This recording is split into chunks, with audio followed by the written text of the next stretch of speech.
श्री गणेशाय नमः, श्री सरस्वत्यै नमः, श्री गुरुभ्यो नमः, श्री मातृपितृभ्यो नमः, श्री कुलदेवताभ्यो नमः, ओम श्री परमात्मने नमः. तर आपला दासबोधातला दशक 7वा आणि समास 9वा आज सुरू होणार आहे. कालपर्यंत आपण 8व्या समासापर्यंत होतो. त्याच्यामध्ये श्रवण निरूपण म्हणून आपण थांबलो होतो. श्रवण निरूपण नाम म्हणून तिकडे थांबलो होतो. पण श्रवण कसं करायचं हे आपल्याला रामदास स्वामींनी गेल्या समासामध्ये सांगितलंय, पण ते कमी पडलं असं त्यांना वाटलं म्हणून ते पुन्हा कंटिन्यू केले. परत श्रवण निरूपणच आहे. तर आज आपल्याला परत एकदा श्रवण निरूपणच ऐकायचं आहे आणि त्याच्यानंतर देहांत निरूपण म्हणून आहे, तर ते आपण ऐकूया. तर आज आपल्याला सोलापूरचे रेखाताई दासबोध वाचतील. पहिले नमन वाचणार आहेत ते, मग ते झालं की 9व्या समासामध्ये 60 ओवी आहेत, तर आपण 20-20 ओवी घेऊया. आणि 10व्या समासामध्ये 50 ओवी आहेत, तर 25-25 घेऊया. तर सुरुवात करा तुम्ही आता. गणेशाय नमः. गणेश शारदा चैव सद्गुरु सज्जनस्तथा आराध्य दैवतं गुह्यं सर्वमे रघुनन्दनः. गणेश शारदा सद्गुरु संत सज्जन कुळेश्वरू सर्व ही माझा रघुवीरू सद्गुरु रूपे श्रीराम. माझे आराध्य दैवत परम गुह्य गुह्यातीत गुह्यपणाची मात नसले जेथे श्रीराम. यो जातो मरुदंशदस्थितितले संबोधयन् सज्जनान् ग्रंथं यो रचयन् सुपुण्यजनकं श्रीदासबोधाविदं यः कीर्त्या पठनेन सर्वविदुषां स्वान्तापहारी सदा सोऽयं मुक्तिकरक्षितो विजयते श्रीरामदासो गुरु. मला वाटते अंतरी त्वावसावे तुझ्या दासबोधासी त्वा बोधवावे. अपत्यापरी पाववी प्रेमग्रासा महाराज या सद्गुरु रामदासा. ब्रह्मानंदं परमसुखदं केवलं ज्ञानमूर्तिं द्वन्द्वातीतं गगनसदृशं तत्त्वमस्यादिलक्ष्यम्. एकं नित्यं विमलमचलं सर्वधी साक्षिभूतं भावातीतं त्रिगुणरहितं सद्गुरुं तं नमामि. गुरुर्ब्रह्मा गुरुर्विष्णु गुरुर्देवो महेश्वरः गुरुः साक्षात् परब्रह्म तस्मै श्री गुरुवे नमः. अनेन प्रियतां देवो भगवान् जानकीपतिः श्रीरामचंद्र पूर्वेशाम् अस्माकं कुलदैवतम्. शुकासारिखे पूर्ण वैराग्य जाचे वशिष्ठा परिज्ञान योगेश्वराचे कवी वाल्मिका सारिका. नमस्कार माझा सद्गुरु रामदासा. श्रोता वक्ता श्रीराम समर्थ. जय जय रघुवीर समर्थ. दशक 7वा समास 9वा श्रवण निरूपण. आता श्रवण कैसे करावे तेही सांगिजेल आघवे. श्रोते अवधान द्यावे कचित्ते श्रीराम. एक वक्तृत्व श्रवणीपणे तेणे झाले समाधान मोडे. केला निश्चय विघडे अकस्मात श्रीराम. ते वक्तृत्व त्यागावे जे माईक स्वभावे. जेथे निश्चयाच्या नावे शून्याकार श्रीराम. एका ग्रंथे निश्चय केला तो दुजयाने उडविला. तेने संशयोक्ती वाढला जन्मवरी श्रीराम. जेथे संशय तुटती होय अशंका निवृत्ती. अद्वैत ग्रंथ परमार्थी श्रवण करावे श्रीराम. जो मोक्षाचा अधिकारी तो परमार्थ पंथ धरी. प्रीती लागली अंतरी अद्वैत ग्रंथाची श्रीराम. जेणे सांडिला इहलोक जो परलोकीचा साधक. तेणे पहावा विवेक अद्वैत शास्त्री श्रीराम. जयास पाहिजे अद्वैत, तया पुढे ठेविता द्वैत. तेने क्षोभले उठेल चित्त, तया श्रोतयांचे श्रीराम. आवडी सारखे मिळे, तेने सुखची उचंबळे. नाही तरी कंटाळे, मानस ऐकता श्रीराम. ज्याची उपासना जैसी, त्यासी प्रीती वाटे तैसी. तेथे वर्णिता तुझ्यासी, प्रशस्त नवटे श्रीराम. प्रीतीचे लक्षण ऐसे, अंतरी उठे अनायासे. पाणी पाण वाटे जैसे, आपणची धावे श्रीराम. तैसा जो आत्मज्ञानी नर, तयासी नावडे इतर. तेथे पाहिजे सारासार, विचारणा ते श्रीराम. जेथे कुलदेव्या भगवती, तेथे पाहिजे सप्तशती. इतर देवांची स्तुती, कामानये सर्वथा श्रीराम. घेता अनंताच्या व्रता, तेथे न लगे भगवद्गीता. साधू जनासी वार्ता, फलाशेची नाही श्रीराम. वीर कंकण घालता नाकी, परी ते शोभा पावे नाकी. जेथील तेथे आणिकी, कामानये सर्वथा श्रीराम. नाना महात्मे बोलिली, जेथील तेथे वंद्य झाली. विपरीत करून वाचिली, तरी ते विलक्षण श्रीराम. मल्हार महात्म द्वारकेसी, द्वारका महात्म्य नेले काशी. काशी महात्म्य व्यंकटेशी, शोभा न पवे श्रीराम. ऐसे सांगता असे वाढ, परी जेथील तेथेची गोड. तैसी ज्ञानी आसी चाड, अद्वैत करुणाची श्रीराम. योगिया पुढे राहण, परीक्षावंता पुढे पाषाण. पंडिता पुढे डफगाण, शोभा न पवे श्रीराम. वेदज्ञा पुढे जती, निष्ठा पुढे फलश्रुती. ज्ञानिया पुढे पोथी, कोकशास्त्राची श्रीराम. तर आपण आता 20 ओवी ऐकलो, तर त्याचा आपल्याला अर्थ कळून घ्यायचा. तर तुम्हाला आता सगळ्यांना वाटत असेल की एकदा श्रवण निरूपण झालेलं आहे, परत का श्रवण सांगतायत? प्रत्येक वेळेस काय तेच सांगायचं ऐकायचं असं वाटतं आपल्याला. पण इथं श्रवण म्हणजे नुसतं ऐकणं एकच नाहीये. तर ह्याच्या अगोदर सुद्धा आपण हे केलेलं आहे की श्रवण करायचं, मग नंतर मनन करायचं, मग निधिध्यास करायचं. म्हणजे त्याच्याबद्दल सारखं विचार करत राहायचं.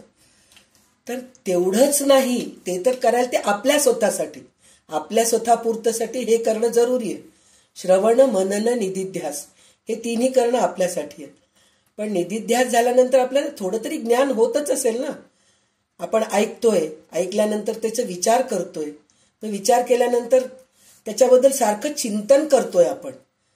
तर ते केल्यानंतर आपल्याला त्याच्याबद्दल थोडंसं कळतं. म्हणजे दासबोधामध्ये काय आहे, ललिता सहस्रनाममध्ये काय आहे, देवी महात्म्यामध्ये काय आहे, हे सगळं आपल्याला कळतं. कळाल्यानंतर त्यांनी रामदास स्वामींनी नुसतं एकच रामदास स्वामी असे आहेत सगळ्या संतांमध्ये, अभिमानाने सांगावं असं वाटतं. म्हणजे दुसरे कमी दर्जाचे आहेत असं म्हणणार नाहीये मी, म्हणूच शकत नाही, कोणीच कमी दर्जाचे नाहीयेत. पण त्यातलं त्यात रामदास स्वामींचा असा आग्रह होता की स्वतः तर करायचं, पण दुसऱ्यांच्या हाती पण करवायचं. काल आपण ते श्लोक ऐकलो होतो ना, उपासनेला दृढ चालवावे, भूदेव संतांशी सदा लवावे, सत्कर्म योगे वय घालवावे, सर्वामुखी मंगल बोलवावे. म्हणजे आपण काय करायचं, सुरुवातीला काय करायचं, उपासनेला दृढ चालवावे. म्हणजे आपण उपासना सतत करायचं. भूदेव संताशी सदा लवावे, म्हणजे चांगल्या संतांकडे, गुरूंकडे जाऊन ज्ञान घ्यायचं. उपासनेला दृढ चालवावे, भूदेव संतांशी सदा लवावे, सत्कर्मयोगे वय घालवावे. सत्कर्मयोग तर करतच असतो आपण. म्हणजे कुठेतरी काहीतरी काही भागवत चालू आहे, काही देवपूजा चालू आहे, तर येऊ का आम्ही मदतीला, किंवा देवळामध्ये काहीतरी पूजा चालू आहे आपण जातो. काही नाहीतरी फुलं तोडून देतो, काही नाहीतरी शेवटी पैसे देतो. चला घ्या बाबा, आमच्याकडून एक 100 रुपये घ्या, कशाला तरी यूज करा तुम्ही, असं म्हणून आपण देतो. हे तर करू शकतो. पण त्याच्यानंतर त्यांनी शेवटचं वाक्य काय सांगितलंय, सर्वामुखी मंगल बोलवावे.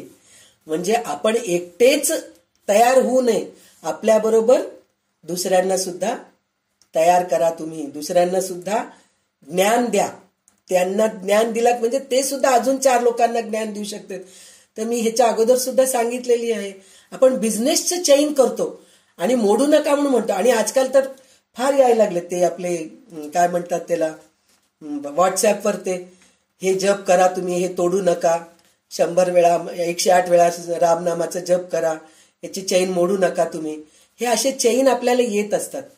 तर ते चैन मोडलं तर पाप लागतं आणि भीती दाखवतात त्याच्यावर आपल्याला. तुम्ही जर नाही केलात तर तुम्हाला आज काहीतरी वाईट बातमी येते, असं काहीतरी भीती असतं. ते तसं न भीती दाखवता मनाने जर केले तर ते खूप चांगलं आहे, काही चूक नाहीये. केलं तर हे नाही. पण नाही केलं तर काहीतरी होईल ह्या भीतीने केलं तर काहीही उपयोग नाहीये. तर तशा मेसेजांकडे दुर्लक्ष करणं जरुरीच आहे, दुर्लक्ष करायलाच पाहिजे. पण एक गोष्ट असं आहे की आपण शिकावं आणि दुसऱ्यांना शिकवावं, हे खूप महत्वाचं आहे. तर रामदास स्वामींचा आग्रह असा आहे की ते म्हणतात, तुम्ही जे शिकलात ते 4 लोकांसमोर मांडा. तुम्हाला काय येतं, एकदा आवडलं नाही तर ते नेक्स्ट टाइम पुढच्या वेळेस ते आपल्याकडे येणार नाही. पण तुम्हाला काय येतं ते सांगायचं तरी प्रयत्न करा तुम्ही, म्हणजे ज्ञान वाढत जातं. ते एक प्रकार आहे म्हणून सांगितलं. आणि दुसरं प्रकार असं सांगितलंय त्यांनी की तुम्हाला काय येतं ते नीट चांगल्या भाषेमध्ये लिहून ठेवा, म्हणजे दुसऱ्यांना कामाला येतं. तर मला काल जेव्हा म्हणजे आपण कोणाला तरी काहीतरी सांगायचंय, काहीतरी बोलायचंय आपल्याला, तर आपण पूर्वतयारी करतो. तर तेव्हा मी हे वाचायला बसले तर त्यावेळेस मला असं वाटलं की आपण जे ललिता सहस्रनामचं पुस्तक तयार करायचं म्हणून विचार करतोय की नाही, तर संध्याताईंना भीती वाटली होती की आपण तयार करतोय पण आपण एवढं काही हुशार नाहीये, आपल्यामध्ये तेवढं काही विद्वत्ता नाहीये किंवा आपलं तेवढं काही अभ्यासही नाहीये, तर एवढं मोठं शिवधनुष्य पेलतं की नाही, की आपल्याला लिहू शकतो की नाही, असं म्हणून त्यांना भीती वाटत होती. तर इथं रामदास स्वामी स्वतः सांगतायत की जमेल तेवढं भाषाची चांगली वापर करा आणि लिहून ठेवा. नाही जमलं तर तुम्ही ज्या भाषेत बोलतात ते ज्यांना समजतं त्यांच्यासाठी करून ठेवा तुम्ही ही गोष्ट. म्हणजे आता मी नेहमीच म्हणते प्रवचन झाल्यानंतर किंवा बोलणं झाल्यानंतर, माझी भाषा तेवढी चांगली नाहीये, मी बोलायला म्हणजे तुम्हाला आवडत नसेल तरी ऐकता सगळेजणी. तर मला काल हे वाचल्यानंतर असं वाटलं की रामदास स्वामी स्वतः म्हणतायत भाषेला काही महत्व नाहीये, महत्व आहे भावनेला महत्व आहे. तर त्याच्यासाठी म्हणून आपण ज्या भाषेमध्ये सांगू शकतो त्या भाषेमध्ये नीट सांगायचं. आणि ह्याच्यामध्ये सुद्धा आपण जे ओवीयबद्ध आहे ते शुद्ध म्हणजे मराठी नाही, मराठी असलं तरी आपण जी बोली भाषा बोलतो ते नाहीये, प्राकृत आहे. ज्ञानेश्वरी पण तसंच आहे. म्हणजे त्यांना जे सुचलं, जसं लिहावं वाटलं ते लिहून ठेवले. पण ते लिहून ठेवले त्यावेळेस किती लोक वाचले ते माहित नाही आपल्याला, पण त्याच्यानंतर किती लोक वाचतायत, केवढं मोठं त्या ग्रंथाचा आपल्याला फायदा होतोय. महाराष्ट्रीयन लोकांना ज्ञानेश्वरीची, तुकाराम महाराजांच्या अभंगाची, दासबोधाची, असे कितीतरी ग्रंथ आहेत मराठीचे, संत सत्पुरुष लिहून ठेवलेले आहेत. ते किती उपयोगाला येतात. प्रत्येकाची बोली भाषा वेगळी आहे, म्हणजे जसं आहे तसं लिहून ठेवता येते. तर त्याचप्रमाणे आपण सुद्धा प्रयत्न करायला पाहिजे की आपण काय शिकलो, काय ऐकलो ते आपण लिहून ठेवायचा प्रयत्न करावं, असं रामदास स्वामीचा आग्रह आहे. म्हणजे इथं ह्या ओवीमध्ये त्यांनी असं लिहिलेले नाहीये. म्हणजे एक ओवीमध्ये असं सांगितलंय, कोणत्या ओवीमध्ये, 10व्या ओवीमध्ये सांगितलेलं आहे, ज्याची उपासना जैसी त्यासी प्रीती वाटे तैसी, तेथे वर्णिता दुजयासी प्रशस्त न वटे म्हणून सांगितलेलं. म्हणजे काय म्हणता येते की ज्यांना तुमची भाषा आवडती, तुम्हाला जर म्हणजे आता एकच आहे, आत्ताच आपल्या ग्रुप मधल्या आशाताई बोलून दाखवले की ह्याच्या अगोदर त्यांना भगवद्गीता वाचायची परमिशन नव्हती, विष्णू सहस्रनाम वाचायची परमिशन नव्हतं, रुद्र वाचायचं नव्हतं, ललिता सहस्रनाम वाचायची परमिशन नव्हतं. पण त्यांनी फक्त भगवद्गीता वाचायला काही हरकत नाही म्हणून सुरुवातीला क्लास जॉईन केलं. त्यांनी क्लास जॉईन केल्यानंतर त्यांना एक एक गोष्ट आवडायला लागलं. आता तर त्यांच्या मनामध्ये एक हे काय निर्माण झालं की आपण काही चुकीचं वाचत नाहीत. असे कितीतरी ग्रंथ आहेत ते असे चुकीचे लिहून ठेवलेले आहेत. काही ग्रंथांमध्ये तर देवपूजा करू नका असं लिहून ठेवलेलं आहे. असे ग्रंथ आपण वाचत नाहीयेत.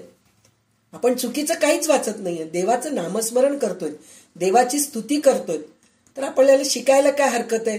म्हणून त्यांना आता शिकायची गोडी निर्माण झाली. ते म्हणतात की मी विष्णू सहस्त्रनाम शिकते, रुद्र शिकते, शिवमहिम्न शिकते, पुरुष सूक्त शिकते, असं हे सगळं ते म्हणायला लागले. तर याचा अर्थ असा आहे की आपण जे काही बोलतो, म्हणजे एक मला असं वाटलं की रामदास स्वामीच आपल्याला पुश केले, म्हणजे पुढे जा, घाबरू नको, मी तुझ्या, आता अक्कलकोट स्वामी महाराज म्हणतात ना, भिवू नकोस, मी तुझ्या पाठीची आहे. तर त्याचप्रमाणे आज मला म्हणजे ह्या गोष्टीचा अनुभव होतोय की आपण जे काही करतोय ते काही चुकीचं करत नाहीये. म्हणजे मी भागवत सांगितले, 7 दिवस भागवत सांगितले, 3दा 4दा सांगण्यात आलं, तर कोणाला आवडो न आवडो, मला आवडतंय ना, मी सांगितले, हे असं मी पुढे करत गेले. भगवद्गीता मला ज्या पद्धतीने मला समजलंय, मी तुम्हाला 4 लोकांना समजून सांगायचा प्रयत्न केले. तर ह्याच्यामध्ये अजून एक फायदा काय होतोय, तर हे असं जसं रामदास स्वामी म्हणले ना, तुम्ही एकटे नाही, सर्वामुखी मंगल बोलवावे. तर त्याप्रमाणे आता रेखाताई आहेत, ते देवी भागवत वाचले, भागवत वाचून दाखवले. ते म्हणले मला अर्थ सांगता आला नाही हो, म्हणजे जे पुस्तकामध्ये ते मी वाचून दाखवले, पण ते पुस्तकामध्ये असेल ते वाचून दाखवलं, ते 4 लोकांना आवडलं ना, मग ते आवडल्यामुळे अजून एक काहीतरी ग्रंथ घ्या म्हणून सांगितले. मग देवी महात्म्य घेतले, देवी भागवत घेतलं. ते झाल्यानंतर आता ज्ञानेश्वरी घ्यायला लागलेत. ज्ञानेश्वरी तर जे सुरू केलेत ते, तर त्याच्यामध्ये ते मध्ये मध्ये अर्थही छान सांगतायत म्हणून सगळ्यांचं म्हणणं आहे. म्हणजे याचा अर्थ काय झालं, सर्वामुखी मंगल बोलवावे. आज रेखाताई सांगितलेले 4 लोकांना, 4 लोकांपैकी त्याच्यामधून कोणीतरी एक जण असे येतील की ते पण सुरू करतील, त्यांनी 4 लोकांना सांगतील. म्हणजे हे आपले चैन वाढत चाललंय. म्हणजे हे वटवृक्ष बनायचंय आपल्याला. एक बी आपण पेरलो, बी पेरलं की झाड झालं, झाडामध्ये बिया निर्माण झाले, ते बिया पुन्हा आपण जमिनीमध्ये घातलो, तर एक झाडाला एकच बी येते का, नाही येत, हजारो बिया येतात, शेकडो बिया येतात. तर असं होऊ शकतं. म्हणून रामदास स्वामींचा आग्रह असा आहे की सर्वांमुखी मंगल बोलवावे, म्हणून ते सांगितलेले. तर त्याच्यामध्ये त्यांनी सांगितले, आता ते बाकीचं तर त्यांनी सांगितलेलंच आहे, म्हणजे आपल्याला कळून म्हणजे ओवी वाचू लागलं तरच कळतंय आपल्याला. ते म्हणतात की प्रवचन ऐकत जावं, मनापासून ऐकावं, पुस्तकं वाचावं, मनापासून वाचावं, पण असे पुस्तकं वाचावं की एकच ग्रंथ असतं. आता भगवद्गीता आहे, तर भगवद्गीताचा अर्थ लिहिणारे 2 जण असतात. काही लोक भगवद्गीताचा अर्थ व्यवस्थित सगळ्यांचं त्यांना जसं समजलं तसंच लिहिणार आहेत, पण आपल्याला जे आवडलं ते ग्रंथ आपण घ्यावं. दुसरं ग्रंथ घेतलो आपण, त्याच्यामध्ये काहीतरी थोडंसं वेगळं काहीतरी लिहिलेलं आहे समजा, तर ते वाचायला गेलो आपण, तर त्याच्यामध्ये आपल्याला थोडंसं कन्फ्युजन होतं. मग तशा वेळेस काय करायचं, ते ग्रंथ बाजूला ठेवून द्यायचं. आपल्याला जे बरोबर वाटतं ते ग्रंथच घ्यायचं आणि वाचत जायचं. त्याच्यानंतर त्यांनी काय सांगितलंय, ज्या ग्रंथ वाचल्यानंतर आपल्या शंकेचं निरसन होतं असेच ग्रंथ वाचायचं आपण. म्हणजे आपल्याला कितीतरी डाऊट येतात. आणि अजून एक गोष्ट आहे, सगळ्यात महत्वाची गोष्ट अशी आहे की आपण साऊथ इंडियन नाहीयेत. म्हणजे साऊथ इंडियन नाहीये म्हणजे एकदम कन्याकुमारी साईडचे, तॅमिलियन, मल्याळियम असे जे आहेत तसं आपण नाहीयेत. तसं म्हणून पुन्हा आपण मध्ये आहोत. महाराष्ट्र राहू दे किंवा तेलंगणा राहू दे, कर्नाटक राहू दे, आपण थोडे मधल्या भागात आहोत. त्याच्यानंतर आपल्याला लागतं उत्तर प्रदेश वगैरे लागतं, मध्य प्रदेश, उत्तर प्रदेश लागतं. ते तरी एखाद्या वेळेस आपल्याला हे होतं. पण आपण एकदम बिहार, काश्मीर अशा साईडला गेलो, वेस्ट बंगालच्या साईडला गेलो, तर तिकडली सगळी प्रथा वेगळी आहे. तर आपल्याला कसं होतं, आपण इकडं राहून तिथं जाऊन आता वस्ती केलो. जसं आता भारतीताई आहेत, एकदम खूप लांब गेले ते. आता तिकडलं रूढी, प्रथा, पूजा, अर्चा ते एकदम आपण अडॉप्ट करू शकत नाही. तर तिकडं जाऊन मी ते करते म्हणून म्हणत, तर त्याला करायला काही चुकी नाहीये, काहीच हरकत नाही. पण आपलं सोडायचं नाही, तर हे तर आहेच आहे. पण त्यात ते शिकावं, नवीन करावं म्हणजे जमत नाही आपल्याला. जसं आपण आता हैदराबादमध्ये असणारे लोकांना, बऱ्याच लोकांना माहित आहे अय्यप्पा पूजा असतं. आपल्या अवतीभवतीचे लोक, बरेच लोक अय्यप्पाची पूजा करतात. पण आपण त्या पूजेच्या मध्ये जाऊन पूजा करायचं धसतं का आपल्याला? नाही धजत, कारण आपण त्या परंपरेमध्येच नाहीयेत. तर रामदास स्वामी तेच सांगतायत की आपल्याला जे आवडतात, आता नाथपंथी लोक आहेत, हे आपले रामदास स्वामीचे आहेत, ज्ञानेश्वर महाराजांचे जे पंथ आहेत, ते एकमेकांच्या दुसऱ्यांच्या ह्याच्यात ऐकतील करतील, पण त्यांचं परंपरा रूढी ते सोडत नाहीत. तर तसंच करायला पाहिजे असं रामदास स्वामी सांगितलंय. तर त्यांनी बरेच उदाहरण दिलेले आहेत. ते म्हणाले की देवीचे जे भक्त आहेत त्यांच्यासमोर सप्तशती वाचायला पाहिजे. तुम्ही जाऊन दुसरं काहीतरी वाचलात तर त्यांना ते प्रशस्त वाटत नाही. माझ्या घरी देवीचं नवरात्र आहे, तर मी देवाचं सप्तशतीचं पाठ करेन, रामायणाचं पाठ करेन का? जर माझ्याकडे रामाचं नवरात्र आहे तर मी रामाची पूजा करेन, रामायणचं हे करेन, असं काहीतरी करेन. माझ्या घरी व्यंकटेशाचं नवरात्र आहे तर मी व्यंकटेशाची पूजा करेन. देवीची पूजा करते का? नाही करत. गोंधळ घालते का? नाही घालत. म्हणजे ज्याचं जे आहे तेच करायला पाहिजे असं ते सांगितलंय. त्याच्यानंतर त्यांनी बऱ्याच गोष्टीवर सांगितलेलं आहे. त्यांनी हातात घालायचे वीर कंकण जर नथीप्रमाणे नाकाला लटकवले तर ते मुळीच शोभणार नाही. म्हणजे जे आपल्याकडे आहे, आपल्याला ज्या ग्रंथाची आवड आहे, आता आपल्याला दासबोधाची आवड निर्माण झाली आहे तर आपण दासबोध वाचतोय, तर दासबोधामध्ये काय आहे हे कळून घ्यायचं आपल्याला हे झालंय. तर आपण दुसरं ग्रंथ घेतो का? नाही घेत. आता आपण दुसऱ्या हातात ग्रंथ घेणार नाहीत. ते एक पूर्ण त्याचा अभ्यास करतो आपण असं. पण काही काही ग्रंथ असे आहेत आपले, दासबोध, ज्ञानेश्वरी, भगवद्गीताचं जे सार आहे किंवा आपलं भागवत आहे, हे सगळे ग्रंथात सार एकच आहे. म्हणजे अद्वैत म्हणा किंवा भगवंतापर्यंत आपण कसं पोचू हे ह्याच्यामध्ये सांगितलेलं आहे. तर सगळे ग्रंथ एकच आहेत, तर सगळ्यामध्ये एकच सार आहे. सगळं आपण वाचू शकतो. पण ह्याच्या व्यतिरिक्त आपण दुसरं अजून काहीतरी नवीन, आता नवीनच उपनिषद सुद्धा आहेत पण अवघड आहेत. वेदांचे ग्रंथ आहेत पण ते अवघड आहेत. ते जर आपण वाचायला घेतलो तर आपल्याला थोडे अवघड जातं. पण हे ज्ञानेश्वरी म्हणा, तुम्ही दासबोध म्हणा, अशा गोष्टी आपण जर हातात घेतलो तर आपल्याला भीती वाटत नाही. त्याचं कारण एकच आहे की ह्याच्यात सारांश खूप छान आहे आणि खूप छान समजून सांगितलेलं आहे आणि आपल्या भाषेत सांगितलेलं आहे. त्याच्यामुळे आपण हे ग्रंथ हातात घेऊन अभ्यास करू लागलं तर आपल्याला काही वाटत नाही. तर त्याच्यामध्ये त्यांनी आता पुढच्या ओवीमध्ये असं सांगितलंय, अजून एकाला म्हणलेत की योग्यासमोर भूताटकीचे प्रयोग केलं. जर योगी आहे त्याला म्हणलं तुम्ही मंत्रतंत्र करा, हो त्याच्या अंगात भूत शिरलंय, त्याचं तुम्ही भूतबाधा काढा. ते योगी करतील का? ते शांत बसतील, योग ध्यानस्थ असतील आणि म्हणतील तुम्ही नामस्मरण करा, मी त्याच्या भानगडीत जात नाही. पण तेच हे करणी वगैरे करणारे जे लोक असतात त्यांच्याजवळ गेलं की मग ते सगळं हे करतात. लिंबाचे पाला आणतील, लिंबू आणतील, हळदी कुंकू काहीतरी वाहतील, भात करतील, मग ते काहीतरी पिंड बली देतील, अशा काहीतरी गोष्टी करतील. म्हणजे हे एकदम विपरीत आहे. हे असं हे अशा विपरीत लोकांकडे आपण जाऊन नसलेल्या गोष्टी करायचं नसतात आपण. म्हणून ज्याच्या समोर जे करायचंय तेच करायला पाहिजे. तर त्याच्यामुळे त्यांनी काय म्हटलेले आहेत की योग्यासमोर भूताटकीचे प्रयोग केले, रत्नपारखी जवाहर या समोर रत्नाऐवजी एका दगड ठेवला किंवा विद्वानासमोर तमाशातील गाणे गायले.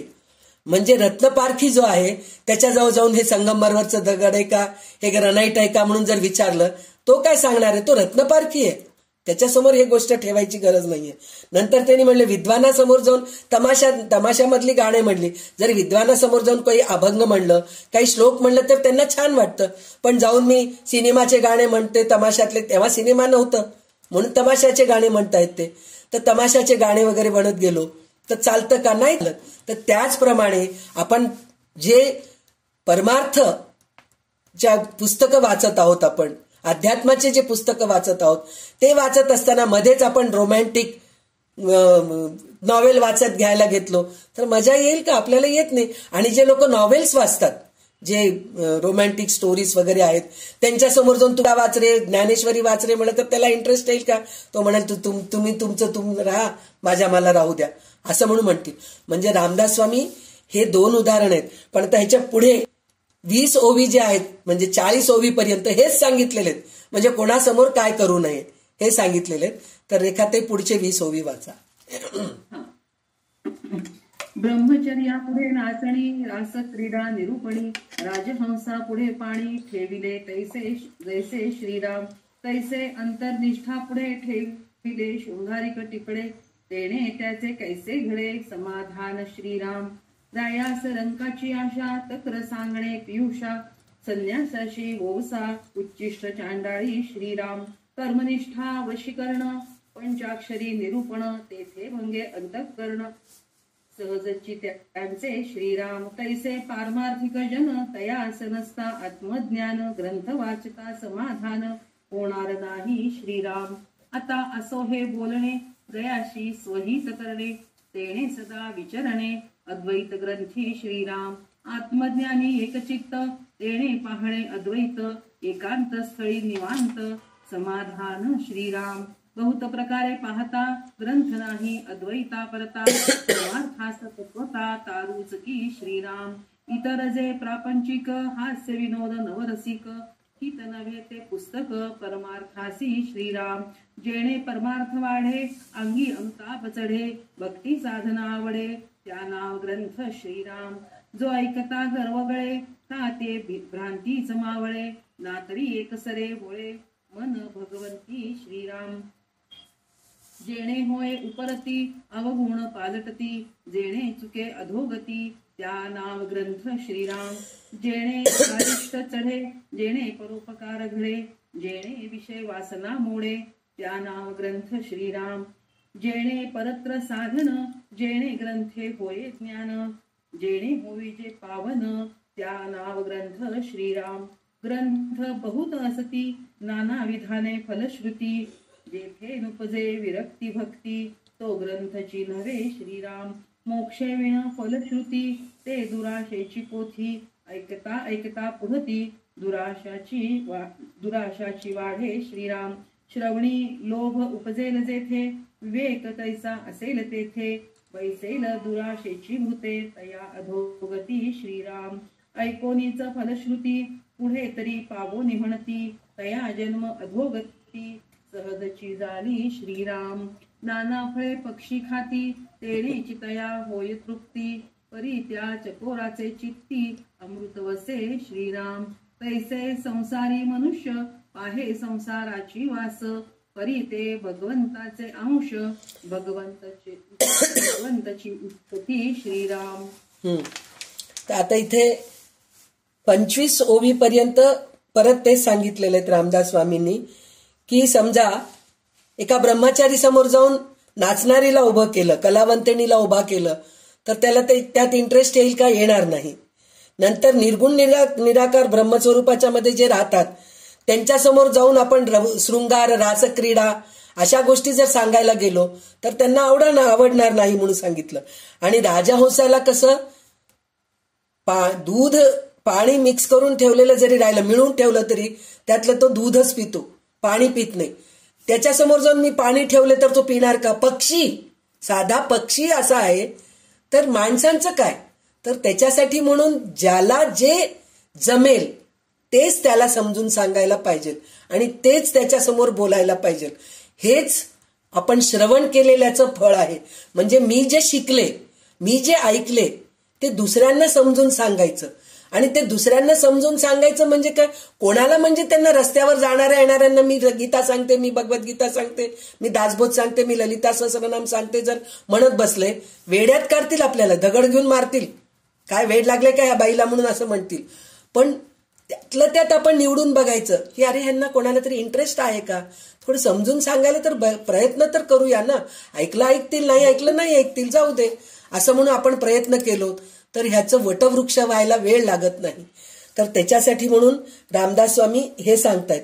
त्याच्यानंतर त्यांनी अजून एक गोष्ट काय सांगितलं, एखाद्या भिकाऱ्याला जर आपण एखादी पैशाची लालूच दाखवलो तर तो कोणताही काम करायला तयार होतो. पण तेच राजाला आपण करू शकतो का? नाही करू शकत म्हणून सांगितलं. त्याच्यानंतर अमृतासमोर ताकाची आपण बरोबरी करू शकतो का? अमृत जे आहे ते आपण खरं तर म्हणतात ताक म्हणजे अमृत आहे असं म्हणतात. म्हणजे ज्या उन्हाळ्यामध्ये वगैरे म्हणा, उन्हाळ्यात पावसाळ्यात हिवाळ्यात केव्हाही ताक पिलं तर पोटाला आपल्याला चांगलंच असतं म्हणून अमृताची बरोबरी करतात. पण आहे का बरोबरी? अमृताची बरोबरी आहे काय? अमृतासारखं आहे म्हणतो पण अमृत आहे म्हणून म्हणतो का? नाही होऊ शकत ते. म्हणून अमृताची बरोबरी ताकाबरोबर करू शकत नाहीत. त्याचं एक उदाहरण दिलंय. त्याच्यानंतर त्यांनी काय सांगितलंय? वैराग्य संपन्न पवित्र संन्याशाला उष्ट्या चांडाळिनीचे व्रत घेण्याचा आग्रह करणे शोभेल काय? तर इथं उष्ट्या चांडाळीचे व्रत. आणि आपल्याला अजून एक गोष्ट ह्याच्यातून कळतंय काय? काही काही देव आपल्याला माहित नव्हते. त्या देवांची नावं रामदास स्वामींनी सांगितलेले आहेत. काही काही तीर्थस्थानांची नावं आपल्याला माहिती नव्हते तर ते ऐकायला आपल्याला मिळाले. आणि सगळ्यात महत्वाची गोष्ट म्हणलं तर घर कोणाचं आहे हे आपल्याला स्वपरीक्षेमध्ये आपण बघितलेलं आहे. त्याच्यामध्ये हे घर कोणाचं आहे म्हणून आपण म्हणतो हे घर माझं आहे म्हणून म्हणतो. पण ते घर पहिलेच उंदराचं आहे, झुरळाचं आहे, पालीचं आहे, मुंग्यांचं आहे. हे सगळं आपल्याला कसं कळालं? रामदास स्वामी सांगितले म्हणूनच कळालं आपल्याला. नाहीतर आपण अहंकारामध्येच आहेत की हे घर माझं आहे म्हणून. तर त्याचप्रमाणे इथं एक उष्ट्या चांडाळिणीचे व्रत म्हणून आहे म्हणे. मी तर पहिल्यांदाच ऐकतेय. म्हणजे तर ते उष्ट्या चांडाळिणीचे व्रत म्हणजे काय आहे? तर 2 जेवण्याच्या मधील काळामध्ये भाकरीचं तोंडात तुकडा ठेवावं म्हणे. आणि तुकडा ठेवून त्याच्यामध्ये काय करायचं? सतत ठेवायचं आणि तिच्या मंत्राचं सतत जप करावं. म्हणजे कोणत्या मंत्राचं जप करावं मला माहित नाही, ह्याच्यामध्ये दिलेलं आहे म्हणून मला कळालंय. तर कुठल्या तरी एका देवीचं मंत्र आहे म्हणे, ते मंत्र म्हणत राहावं म्हणे. तर त्याच्यामधून आपल्याला सिद्धी प्राप्त होते म्हणे. त्या व्रताचं नाव उष्ट्या चांडाळिनीचं व्रत आहे म्हणे. तर ते आपण करू शकतो का? नाही करू शकत. म्हणजे तशा प्रतीचे लोक सुद्धा आहेत आपल्याकडे. म्हणजे तसे व्रत करणारे सुद्धा आहेत. अजून एक गोष्ट आहे, म्हणजे हे जे करणी करणारे लोक जे आहेत ना ते स्मशानामध्ये वगैरे राहतात. आणि अगोदर आपण जे राहत होतो, आता आपल्याला हे सॅनिटरी नॅपकिन्स वगैरे सगळे वापरतात. पण पहिले एखादं असं आपण फडकीच वापरत होतो, म्हणजे साडीचं मऊ धोत्राचं असं वापरत. तर ते सुद्धा जाळून टाका असं सांगत होते. कुठं म्हणजे तिथं टाकू नका म्हणून म्हणत होते. त्याचं कारण काय? त्या कपड्या तोंडात धरून असं काहीतरी अघोरी विद्या करणारे लोक होते.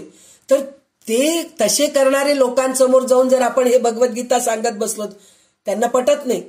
आणि भगवद्गीता म्हणा किंवा असे जे जे ज्ञानी लोक आहेत त्यांच्यासमोर जाऊन जे सगळं करणी करणारे लोकांच्या बद्दल बोलत गेलो बाजूला सरका म्हणतात. तर मला ह्याच्या एका गोष्टीचा अनुभव असा आलेला आहे.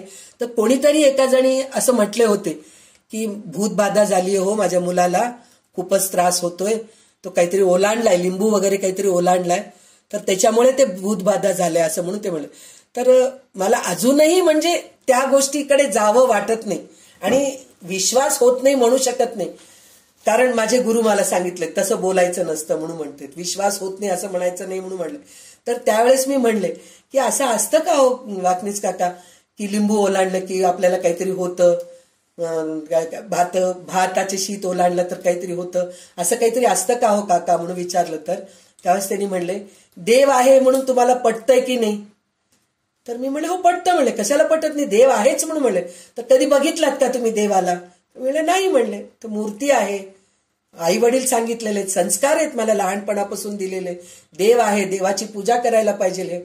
मग जेव्हा हे जे पटतंय तुम्हाला तर भूत पिशाच सुद्धा आहेत हे विश्वास करायला पाहिजे म्हणून सांगितलं.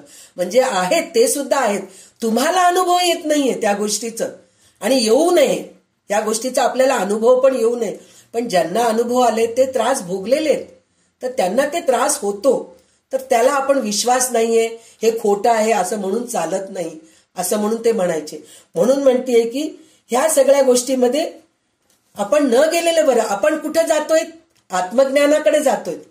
हे बाहेरील गोष्टीकडे, भूतबाधा करणी या सगळ्या गोष्टीकडे न जाण्यापेक्षा जायचं नाही, आपण ज्ञानाकडे जायला पाहिजे.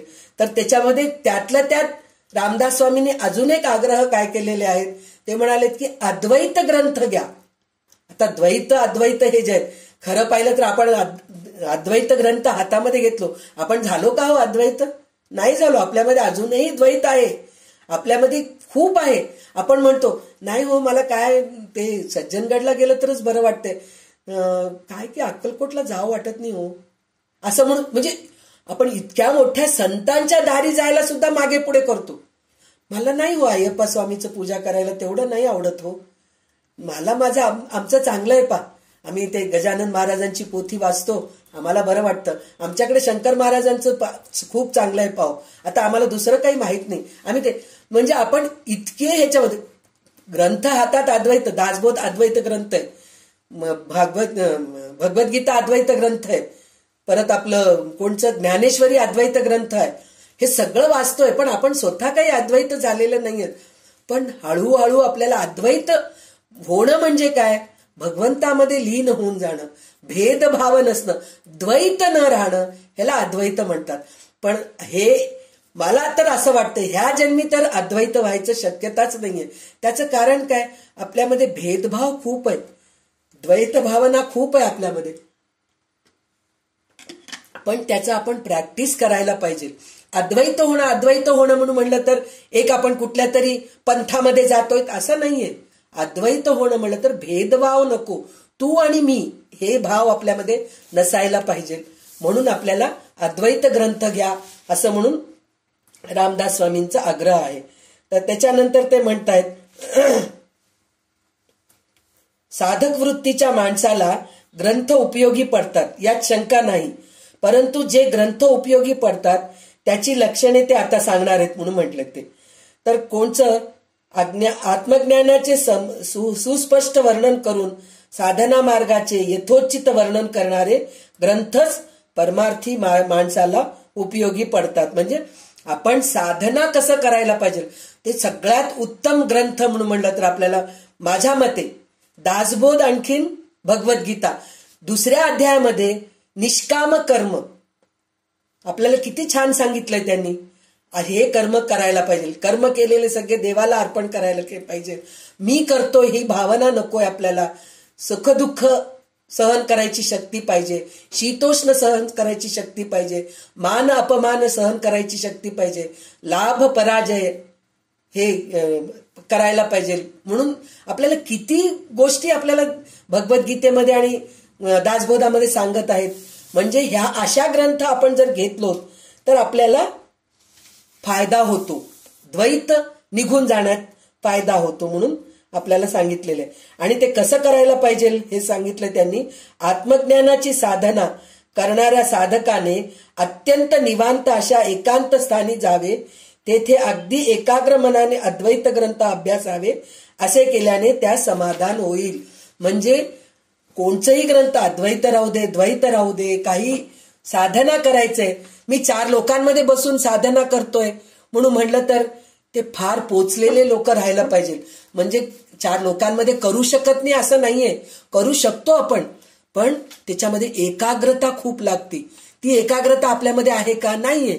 तर त्याच्यासाठी म्हणून सुरुवातीला आपल्याला एकांतच पाहिजे, वेळ पाहिजे आपल्याला नीट लक्ष देऊन अभ्यास करण्यासाठी. म्हणून दुसऱ्याकडे लक्ष जाऊ नये, अशा जागी आपण बसून करायला पाहिजे म्हणून आपल्याला त्यांनी सांगितलेलं आहे. त्याच्यानंतर ते अजून हे काय सांगितलेत की मानवी जीवनातील सर्वश्रेष्ठ मूल्य कोणते आणि ते साधण्यासाठी किंवा अनुभवण्याचा मार्ग कोणता, या 2 गोष्टी पद्धतशीरपणे सांगणे हे वाङ्मयाचे कार्य होय. म्हणून म्हणलं तर आपल्या जीवनामध्ये काय शेवट आहे तर ते आपल्याला कळायला पाहिजे. त्याच्यासाठी म्हणून आपल्याला चांगले ग्रंथ आपल्याला हातात घ्यायचं असतं आणि ते चांगले ग्रंथ घेतल्यानंतर ते नीटपणे समजून सांगणं हे फार महत्वाचं आहे. तर प्रत्येक वेळेस तुम्ही स्वतः म्हणतात की आम्हाला समजल्यासारखं तुम्ही सांगताय छोट्या छोट्या उदाहरणं देऊन. म्हणजे मला असं वाटतं की मी खूप कमी दर्जाच्या पद्धतीने समजून सांगतेय, स्वयंपाकाचं उदाहरण देऊन सांगतेय किंवा काहीतरी कपडे शिवण्याचं उदाहरण देऊन सांगतेय, असं काहीतरी सांगतेय. पण ह्याच्यामध्ये काय आहे, आपण जर मोठ्या विद्वानांसमोर जाऊन बसलो आणि त्यांचं प्रवचन ऐकू लागलो तर आपल्या कानामध्ये जाणार नाही, आपल्या डोक्यावरूनच निघून जाईल. असं प्रकार व्हायचे चान्सेस असतात. पण त्याच्यापेक्षा आपण सोप्या भाषेमध्ये शिकून दुसऱ्यांना शिकवावं हे महत्वाचं आहे, म्हणून ते सांगितलेले आहे. तर पुष्कळ ग्रंथ आपल्याला आहेत. त्याच्यामध्ये काही ग्रंथांमध्ये कसं सांगितलंय, तुम्ही हे ग्रंथ वाचलात तर तुमचं हे कार्यसिद्धी. आता आपल्याला मी ह्याच्या अगोदर पण सांगितलेलं आहे, परत एकदा मी तेच सांगते की विष्णू सहस्रनाम आपण शिकलो, सुरुवातीला म्हणायला शिकलो. पहिले विष्णू सहस्रनाम म्हणायला शिकल्यानंतर त्याच्यानंतर अर्थ पण ऐकलो आपण. विष्णू सहस्रनामचा अर्थ काय हे पण ऐकलो. ते सगळं ऐकल्यानंतर आपल्याला विष्णू सहस्रनामाचं एक एक श्लोकाचं काय फळ आहे हे संध्याताई आपल्याला सांगितले. तर प्रत्येक जण वही आणि पेन्सिल घेऊन बसले, कोणत्या श्लोकानी, कोणत्या श्लोक क्रमांकानी ह्या गोष्टीचा फायदा होतो. म्हणजे माझं घर नाहीये तर हे श्लोक वाचल्याने माझं घर होतं, 108 वेळा त्याचं जप केलं तर घर होतं, हे श्लोक जर मी वाचलो तर मला हे काय म्हणतात त्याला, नोकरी मिळते, मूलबाळ होतं, गरिबी निघून जाते. अशा काहीतरी त्या श्लोकांचं आपल्याला फलश्रुती संध्याताईंनी सांगितलं होतं. पण आपण सगळे त्याच्यामध्येच अडकलेले आहोत. म्हणजे आपल्याला पाहिजे त्या गोष्टी पाहिजे, म्हणजे फलश्रुती पाहिजे. म्हणजे आपण कोणतंही काम केलं, उदाहरण त्याचं हे फलश्रुती म्हणून आपण म्हणतोय, पण साधं स्वयंपाक जरी केलो आपण घरामध्ये तर काय हो कसं झालं एवढं पण सांगत नाहीत तुम्ही. जेवायला बसतात, जेवतात, हात धुतात, निघून जातात. म्हणजे इथं सुद्धा आपली अपेक्षा आहे, म्हणजे स्वयंपाक कसं झालं हे समोरच्या माणसाने आपल्याला सांगावं म्हणून आपल्याला असं आहे. पण रामदास स्वामी ते म्हणतात की ज्या पुस्तकामध्ये फलश्रुती लिहिलेलं आहे ते ग्रंथ नाहीये म्हणतायत ते. म्हणजे इतकं हे आहेत ते कणखर आहेत, म्हणजे त्यांना भीती वाटत नाही की अरे मी असं लिहिलो तर 4 लोक मला काय म्हणतील, त्यांना त्या गोष्टीची भीती वाटत नाही. ते म्हणतात ते ग्रंथच नाहीये. ग्रंथ म्हणजे काय, द्वैत निघून जायला पाहिजे माझ्यामधलं, तसले पुस्तकांना आपण ग्रंथ म्हणायला पाहिजे असं म्हणून त्यांनी सांगितलेलं आहे. तर त्याच्यामध्ये त्यांनी अजून एक काय सांगितलंय, जर अशा ग्रंथ आपण वाचत गेलो, म्हणजे फलश्रुतीचे ग्रंथ वाचत गेलो तर तिथं काय होतं, आपल्याला प्रापंचिक वासना वाढतच जाते. म्हणजे आपण फलश्रुती जर वाचत गेलो तर आपल्याला प्रापंचिक वासना वाढत जातात. प्रापंचिक वासना वाढत जातात म्हणजे काय, मला घर पाहिजे, मला माझ्या मुलाला नोकरी पाहिजे, मला आरोग्य, आता ह्या वयामध्ये मुलाची नोकरी नको, काहीच नको, माझं आरोग्य चांगलं राहायला पाहिजे, मला काय गुडघे दुःख नको बाबा, मी बसलं तर छान राहायला पाहिजे, मी चालत जाऊ शकते, एवढी शक्ती दे रे बाबा मला, माझं मी खाऊ शकते, एवढं पोटाला जीर्ण व्हायची शक्ती दे रे बाबा. ही तरी आपल्याला आशाच आहे ना शेवटी. तर ह्या सगळ्या गोष्टी कमी होतात म्हणून सांगितलेले आहेत त्यांनी. आणि जर आपण फलश्रुती जर वाचत गेलो तर प्रापंचाची हे वाढत जातात, वासना वाढत जातात म्हणून सांगतात ते. त्याच्यानंतर ग्रंथामध्ये सांगितलेले फळ ऐकून सकाम माणसाला असे वाटते की ते फळ या जन्मी आपल्याला मिळत नाही तर पुढल्या जन्मी मिळेल, पण या भावनेमुळेच त्याला पुन्हा जन्म घ्यावं लागतं. तर आपण एक एकदा म्हणतो ना, ह्या जन्मी तर व्हायचं काही दिसत नाही हो, जाऊ दे पुढच्या जन्मी तरी होईल. पण आपण पुढच्या जन्मीचं वाट बघतोय ना, म्हणजे पुढचा जन्म मला पाहिजे, मला पुढचा जन्मच नको असे ग्रंथ पाहिजे आपल्याला. मला पुढचा जन्म नको भगवंता, त्याच्यासाठी म्हणून 1-2 हे आहे. एक हिंदीचं आणि ह्याच्या अगोदर पण म्हटलेलं आहे. तर इतना तो करना स्वामी जब प्राण तन से निकले, गोविंद नाम लेके तब प्राण तन से निकले, असं म्हणून प्रार्थना करायला पाहिजे आपण. म्हणजे तू दुसरं काही करू नकोस, मला फक्त जीव जाताना माझ्या मुखातून तुझं नाव येऊ दे.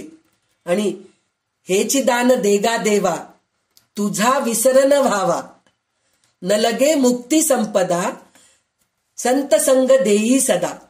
ही वृत्ती आपल्यामध्ये यायला पाहिजे. पण आपण ती वृत्ती आपण नाही करत, आपण सतत प्रापंचिक वासनेमध्येच अडकून राहतो. तर त्याच्यासाठी म्हणून आपल्याला कुठलीही वासना अपेक्षा न धरता न यायसारखे पुस्तकं आपल्या हातात यायला पाहिजे, ग्रंथ आपल्या हातात यायला पाहिजे. म्हणून रामदास स्वामी म्हणतात की अद्वैत ग्रंथ घ्या तुम्ही, द्वैत भावना निघून गेली म्हणजे आपले वासना टळतात.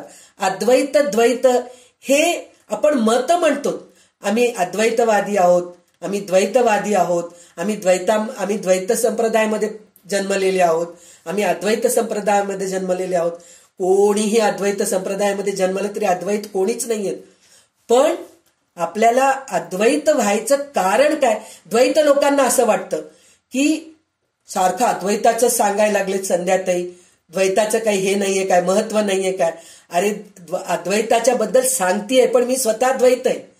पण ते अद्वैत कशासाठी करायचं म्हणलं तर भेद नको, दोन वृत्ती नको करू का नको करू, ह्याला द्वैत अद्वैत म्हणतात. तुम्ही कुठल्या संप्रदायामध्ये जन्मलात तुम्ही ते पूर्णपणे तुम्ही हे करू शकत नाहीत, अनुकरण करू शकत नाहीत.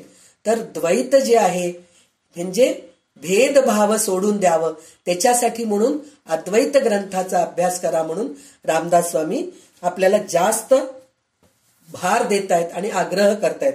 आता पुढचे 20 ओवी वाचून घ्या.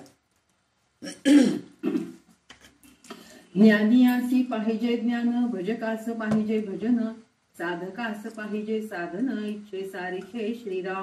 परमार्थ्यास परमार्थ, स्वार्थ्यास पाहिजे स्वार्थ, कृपणास पाहिजे अर्थ, मनापासून श्रीराम. योगियास पाहिजे योग, भोगियास पाहिजे भोग, रोगियास पाहिजे रोग, हरती मात्रा श्रीराम. कवीस पाहिजे प्रबंध, तार्किकास तर्कवाद, भाविकास संवाद, गोड वाटे श्रीराम. पंडितास पाहिजे व्युत्पत्ती, विद्वांसास अधेन प्रीती, कळावंता आवडती नाना कळा श्रीराम. हरिदासा आवडे कीर्तन, सुचिष्मंताम संध्या स्नान, कर्मनिष्ठा विधी विधान पाहिजे ते श्रीराम. प्रेमळास पाहिजे करुणा, दक्षता पाहिजे विचक्षणा, चातुर्य पाहे शहाणा, आदरेसी श्रीराम. भक्त पाहे मूर्ती ध्यान, संगीत पाहे ताळ ज्ञान, राग ज्ञानी तानमान, मूर्छना पाहे श्रीराम. योगाभ्यासी पिंड ज्ञान, तत्वज्ञासी तत्वज्ञान, नाडी ज्ञानी मात्रा ज्ञान, पहा तुसे श्रीराम. कामिक पाहे कोकशास्त्र, चेटकी पाहे चेटक मंत्र, यंत्री पाहे नाना यंत्र, आदरेसी श्रीराम. टवाळा आवडे विनोद, उन्मत्तास नाना छंद, तामसास अप्रवाद, गोड वाटे श्रीराम. मूर्ख होय नादलुब्धी, निंदक पाहे उणी संधी, पापी पाहे पापबुद्धी, लावुनी अंगी श्रीराम. एका पाहिजे रसाळ, एका पाहिजे पालढाळ, एका पाहिजे केवळ, साबळी भक्ती श्रीराम. आगमी पाहे आगम, शूर पाहे संग्राम, एक पाहती नाना धर्म, इच्छे सारिखे श्रीराम. मुक्त पाहे मुक्त लीला, सर्व पाहे सर्व कळा, ज्योतिषी भविष्य पिंगळा, वर्णो पाहे श्रीराम. ऐसे सांगावे सकती, आवडी सारिखे ऐकती, नाना पुस्तके वाचिती, सर्व काळ श्रीराम. परी परत्र साधने विण, म्हणो नये ते श्रवण, जेथे नाही आत्मज्ञान, तया नाव कर्मणा श्रीराम. गोडी विण गोडपण, नाके विण सुलक्षण, ज्ञाने विण निरूपण, बोलोची नये श्रीराम. आता असो हे बहुत, ऐकावा परमार्थ ग्रंथ, परमार्थ ग्रंथे विण व्यर्थ, गथा गोवी श्रीराम. म्हणून नित्या नित्य विचार, जेथे बोलिला सारा सार, तोची ग्रंथ पैल पार, पाववी विवेके श्रीराम. इति श्री दासबोधे गुरु शिष्य संवादे, श्रवण निरूपण नाम समास नवमा समाप्त. श्रीराम. तर आता हे पुन्हा तेच सांगितलेलं म्हणजे कोणाला काय आवडतं तेच करायला पाहिजे असं सांगितले. ज्ञानी मार्ग असणाऱ्यांना ज्ञान आवडतं, भजन करणाऱ्याला भक्ताला भजन करायला आवडतं, साधकाला साधना करायला आवडतं. आता ज्या लोकांना सकाळी उठून वॉकिंग करा रे किंवा योगा करा रे, आसन प्राणायाम करा रे आवडत नाही, त्यांच्या समोर जाऊन आपण त्यांना लिंक पाठवलं. आपण आता ते कोणकी भोत्रा म्हणून काहीतरी नाव आहे ना, त्यांचं लिंक जर त्यांच्या समोर पाठवलं आहे, कोण उठतं सकाळी 5 वाजता उठा, 6ला उठा, ते त्यांच्या समोर बसा करत बसा, कोण सांगितलंय सगळ्या गोष्टी? म्हणजे ज्याला जे आवडतं तेच करणार ना, अशा गोष्टी असतात. त्याच्यानंतर योग आवडतो, भोगी वृत्त्याला भोग आवडतो, रोगी माणसाला गोळी घ्यायला आवडतं. सगळ्यात महत्वाचं गोष्ट म्हणलं तर डॉक्टरकडे आपण जातो. डॉक्टरकडे गेल्यानंतर मला हे दुखतंय हो, ते दुखतंय हो म्हणून बऱ्याच गोष्टी आपण सांगतो डॉक्टरांना. सांगितल्यानंतर डॉक्टर मग आपल्याला 100 टेस्ट लिहून देतात. हे टेस्ट करून आणा, ते टेस्ट करून आणा, अमकं टेस्ट करा, नमकं टेस्ट करा. मग 2-4 दिवस त्याच्यात निघून जातात. मग ते निघून गेल्यानंतर पैसे भरपूर जातात. सगळे टेस्ट घेऊन जाऊन डॉक्टरांना दाखवतो.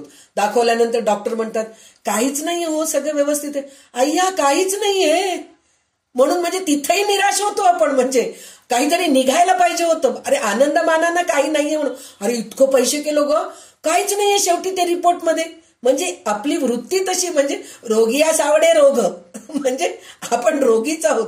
म्हणजे आपल्याला त्याच गोष्टी आवडतात. म्हणजे रोगियाला रोग आवडतं आणि सतत गोळी घ्यायला. अजून काहीतरी नवीन औषध देतील का, अजून काहीतरी 4 गोळ्या देतील का, म्हणजे काहीतरी होईल. म्हणजे हे सगळे आपल्या मनाचे खेळ आहेत. म्हणजे ज्याच्या समोर जे आहे तेच आपण करायला पाहिजे असं म्हणून ते सांगितलं. कवीला काव्य आवडतं, तार्किक माणसाला तर्कप्रधान वाद आवडतो, श्रद्धाळू माणसाला संवाद आवडतो, म्हणजे त्याच्यासमोर वाद केलेला आवडत नाही म्हणून सांगितलेलं आहे. नंतर विद्वान माणसाला विद्वत्ता आवडते, अभ्यासी माणसाला अध्ययनाची वेळ आवडते. म्हणजे ज्याला अभ्यास करायचं आवड असतं त्याला पुस्तकं दिलोत, 2 दिवसामध्ये पुस्तक वाचून आपल्या हातात देतात, झालं माझं वाचणं. म्हणजे इतकं त्यांना आवड असतं. असे असतात. कलावंतांना नाला कला आवडतात, म्हणजे जे शिल्पकला करणारे आहेत, म्हणजे पेंटिंग वगैरे करणारे आहेत, असल्या लोकांना अशाच पुस्तकांची आवड असते. हरिदासाला कीर्तन करायला आवडतं. सुचिरभूत माणसाला म्हणजे स्वच्छ माणसाला घर स्वच्छ ठेवायला आवडतं.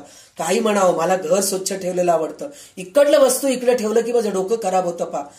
काही लोकांचा पडू द्या हो, कोण येणार आहेत म्हणायला, मला राहू द्या, पडलंय ना, कोण लक्ष देणार आहेत, सोडून द्या. म्हणजे असेही लोक असतात, तसेही लोक असतात.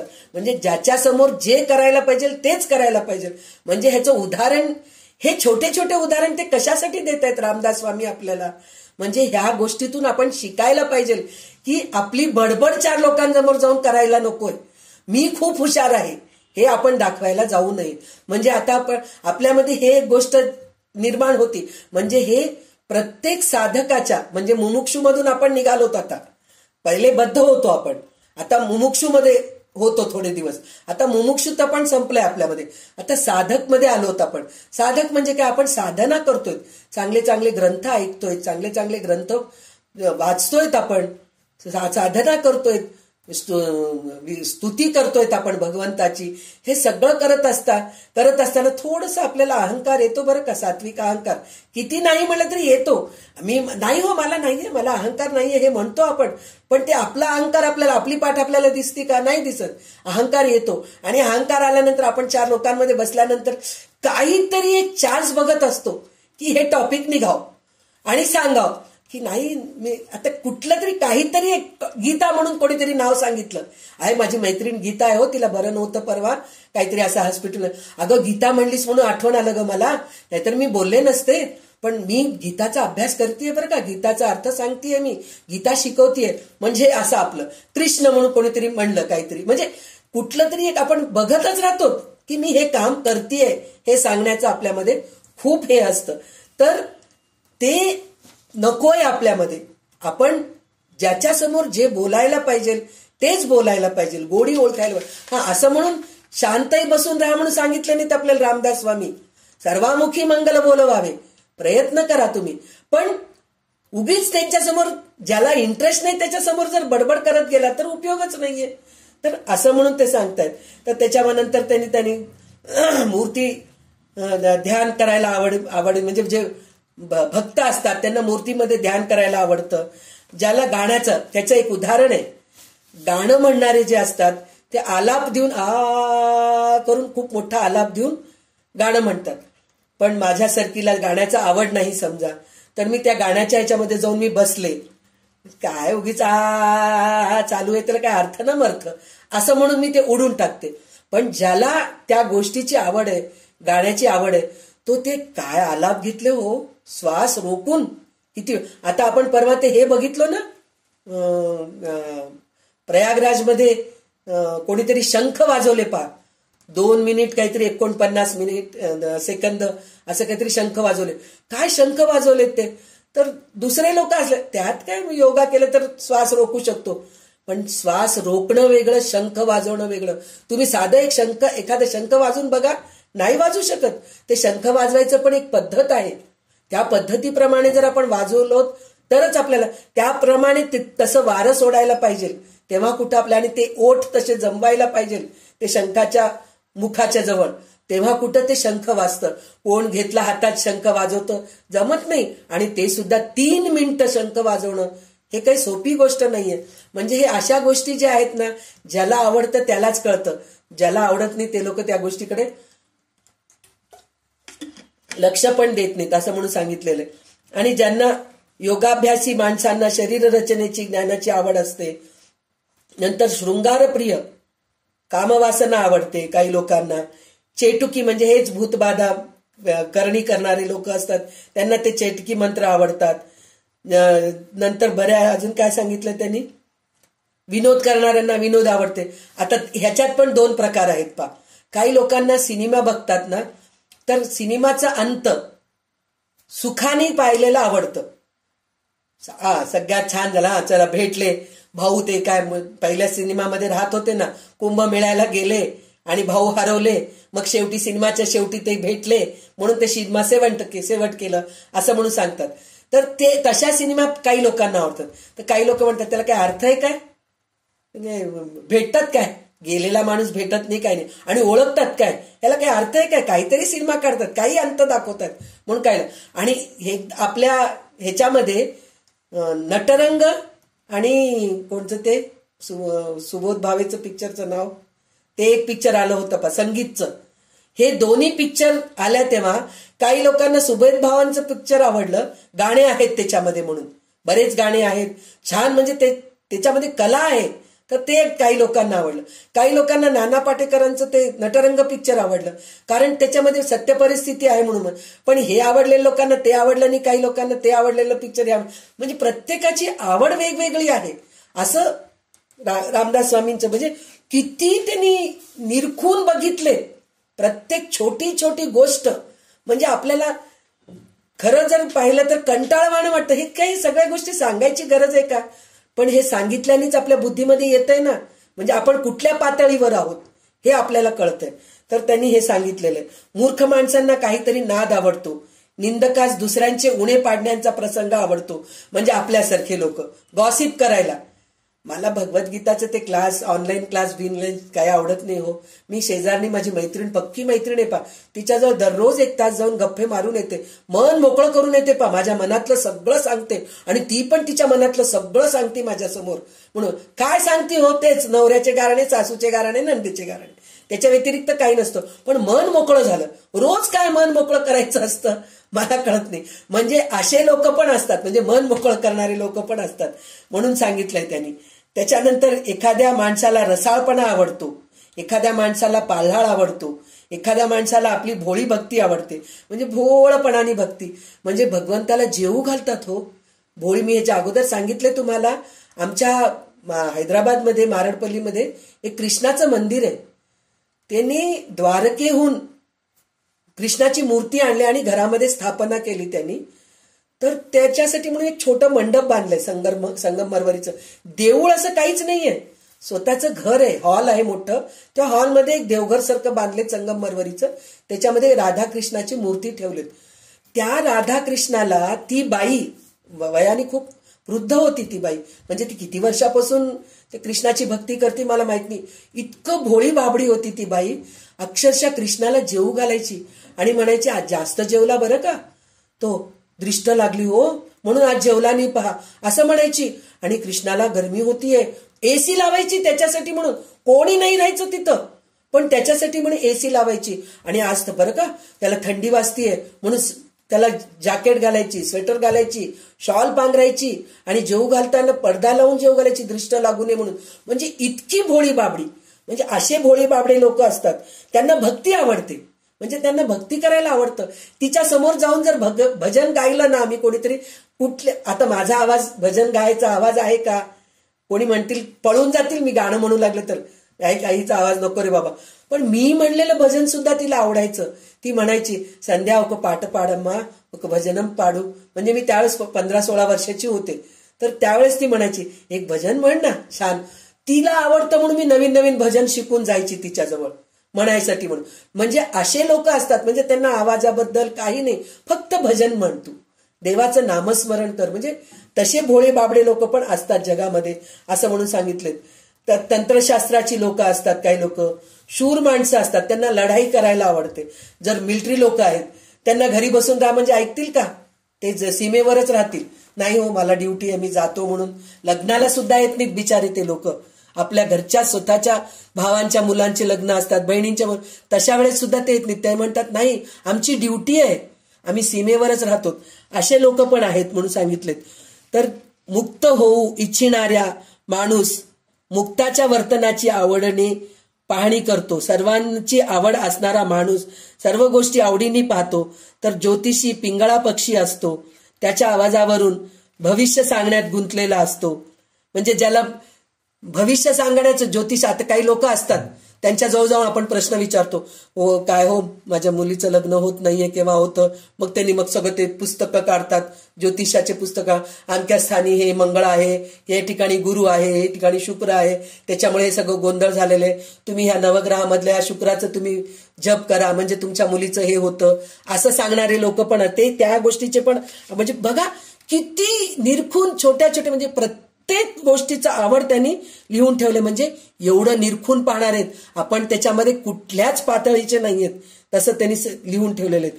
ज्या श्रवणामध्ये परमार्थ कसा साधावा याबद्दल विवेचन नाही त्या श्रवण हे नाव नाहीच म्हणून सांगितलंय. म्हणजे परमार्थ कसा करावा जिथे सांगतात तिथे आपण जावं, म्हणजे भेदभाव नाही हे जे सांगणारे आहेत. भेदभाव ठेवू नका म्हणून जिथं सांगतात तिथंच तुम्ही जा, तेच खरं श्रवण आहे.